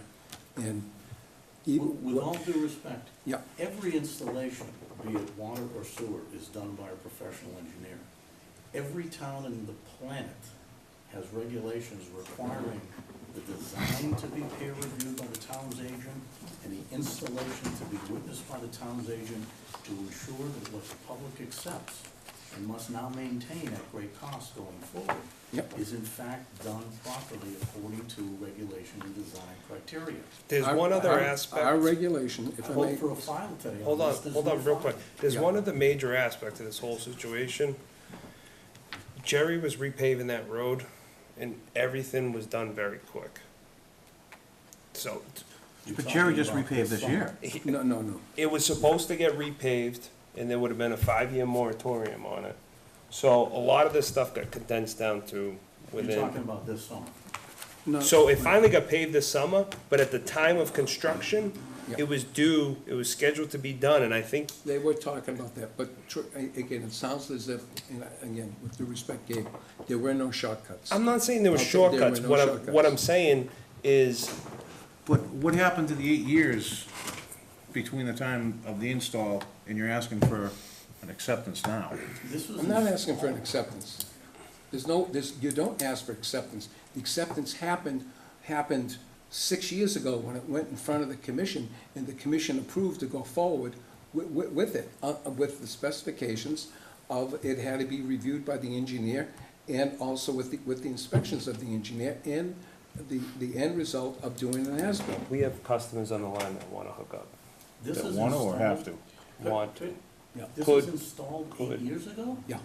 Well, they No, just it's like referenced 7 years ago? Yeah. 7? All right, well, you said 08, And it's so never been accepted by the commission? 16. so it's been- Kevin, you're not listening. You're using the words accepted. It was accepted when they said go forward with the project. The commission doesn't have a final vote. There is no final vote. The vote has already been taken. No difference than the Storts project.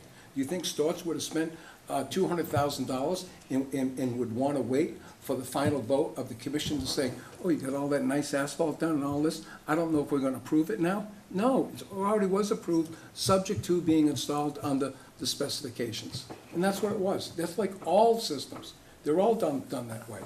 I've never heard of a water or sewer plant put in the ground, and then 7 years later, a public body is asked to accept it. You- It's just, They're not being asked to accept it. What they're being given is making sure, and this will be the third, if in fact we go here, the third time to pressure test it is what you're saying. All of these things were already given, and it's just a matter of the office of either misplacing some of them, and again, there was never any real rush to put this in place other than to get it in the ground, because it was the point to where North Sturbridge Road was being repaved, and Jerry said, look, you need to get this thing in. So we said, fine, we'll put it in. And then what Jerry decided to do was he paved the road and didn't repave that section. And what they just finished doing was they just paved it all the way up. Did a very commission nice can job. do whatever the commission believes is in the public's best interest. I tried to do my due diligence for you today and review the file, and there isn't even a file in the office on this. There's an as-built, there's a very unusual looking pressure test, there's no application, there's no road opening permit, there's no drain limit permit. There's There's nothing. There's just nothing. There's no file. This is the 16-page application that Burton Engineering filled out My with the point, dialogue. Bob, is there's nothing in. But I'm just there's telling you, nothing in the it's- Water Sewer it- Commission well, office on this. That's not my fault. That's not the applicant's fault, because it's not there. Who was the applicant? The applicant was myself. Point of order, Ms. Flamansky, you may want to walk down here and recuse yourself from sitting up there, just on ethics. That was your. Actually, I had a discussion this past Monday with ethics. I don't necessarily have to walk down. Again, Trying to- no, thank you. I thank you. Yeah. So if I may, Mr. Chair, I think given that we had a conversation tonight about our Title V billing being messed up, 584 corrections needed to happen, I struggle that we want to stand on ceremony with the record keeping that we've got. It appears what has happened is an extension's been put in, an application was filed, certainly some paperwork has been passed back and forth. Whether we want to go back and debate that, I don't know. Don't know anything about the construction of this. Excuse me, I do know that it's been in the ground for a long time, but if it's holding pressure, if we want to see, if we want an observed pressure test, I guess we should have specified that up front. I don't think we did during that motion. Having said that, my concern would be if we have customers that are on that line at this point in time that could connect, and they need to connect, seems to me in the best interest to move forward. That's my 2 cents.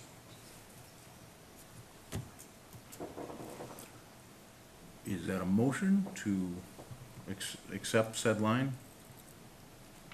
Or accept the pressure test? Because I don't think I'm qualified to say that that letter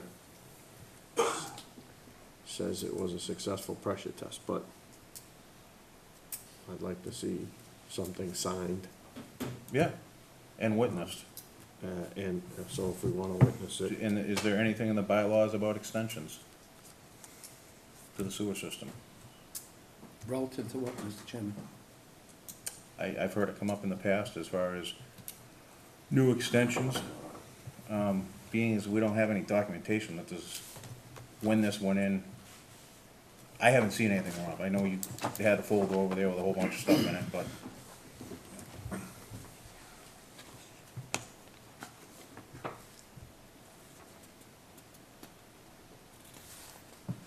Could you make a motion, Gabe, to have it re-inspected, re-pressure tested with also getting, was that, did you make a motion? I thought I made a motion. So if that's the case, is we that, have 2 motions. I'm sorry, did you make that motion tonight? Yes. I To have made- it Yes, the only thing I have to take off is, there's another portion of it, because a lot of this stemmed from, there was a line originally put up the road that went a few hundred feet up the road. Mr. Lemansky, like anything, built upon that and extended back. I don't believe there's a connection made as of yet from that line to the current line that's servicing the system. So that connection needs to be made. And, that line basically needs to be put on active duty, so that way if customer of the town can come down, pull a permit and hook up to it and, move on. I don't know if anybody's in Title V compliance or not, or whatever, but, that's the. Has anybody come in recently that's out of compliance? Title V? No, the person that that area? came in recently had a functional septic system in the yard. Did they come down and inquire about the line? Yes. Mr. Chairman, I do have in the minutes of the meeting back in April 13th, 2000. It's not very clear. It is a discussion about the extension, and it goes on to say that. 2000? Yeah. And it talks about the discussion, the responsibility of the cost, and it talks about the extension being 1,200 feet. And It talks about pumps, it talks that Board of Health will require people to tie in, not the sewer department. Rob will continue on this project. The sewer department will need to see in all records who paid for what and sharing. But then that was changed, because at first we were gonna, or at least the commission thought that the people connecting could then reimburse the person who paid to have it put in, but later on was determined you can't do that. So the cost was all borne by the installer. So, The records do, again, there are records down there, and I'm sure it's in there when they did go forward with it. going back to build upon what Joe said, going back to my original motion, I think we need a witness pressure test from our sewer guys. Not that I, question anybody's ability, but that's normal procedure. The sewer department, if we're owning it, should be witnessed, and vice versa, the connection needs to be made and inspected. So, I believe, maybe ask Steve or Kevin to do their best diligence and seeing if there's a regulation on what exactly the specifications are that needs to be pressure tested to. But, 15 PSI and for 60 minutes seems about accurate. And this line has everything stubbed off of it so that no one has to open a road? Correct. Correct. Well thought out. Everything was engineered and done, I know that for a fact. It was, I think, installed by Jennings Construction, Yes. a vendor that we use pretty regularly for our emergencies. So, I don't think we just need to put this thing to rest. It's been obviously going on 8 years, or whatever it's been. I don't mind doing the pressure test again for the third time, but that, again, that's what it is, and I maybe it's my fault for not having the witness. Steve, can you draft a letter, so this way it's all for the record, now it's very clear of what the owner needs to do, or in this case, Mr. Lemansky. Can we get a copy of all related stuff, so the plant has a copy of it? Can we get a copy of your file? Of whatever's in your file regarding this? Yeah, I'll give you as much as I can, yeah, but the key thing is, you've got the as-built. I haven't seen any of it, Rob. Well, it's in the office. It's in the office. In fact, I can even email it to you. I got it on email. Well, got a motion and a second, take a vote. All those in favor? Aye. Aye. No. Passes. Upon, another pressure test. Witnessed. So if we draft a letter, I don't know if you wanna wait until after November 1, when Viola is gonna be around. If it matters, one way or another. Alright. What was the vote? Hmm? Who voted for what? What was the vote? And by which members voted what? I abstained. So I voted aye. I voted aye. Joe? I voted aye. I voted no. Alright. Do you wanna go into executive session? Robin's got some stuff. I don't have the thing. Have it? It's not on here. I'd like to make the motion, we go into executive session, and I think it's number 6, in regards to, anybody know it off the top of their head? It's basically to, Strategy with respect to potential litigation, correct. and the commission needs to say if they will return to open session or adjourn from the executive session. Yep. Sole reason of, Yeah, we will return out of, executive session, the sole reason to adjourn publicly. take a roll call vote. Lemansky, aye. Gagner, aye. Berthium, aye. Spivak, aye. Mackenzie, aye. I got the bathroom. Okay, we're in executive session.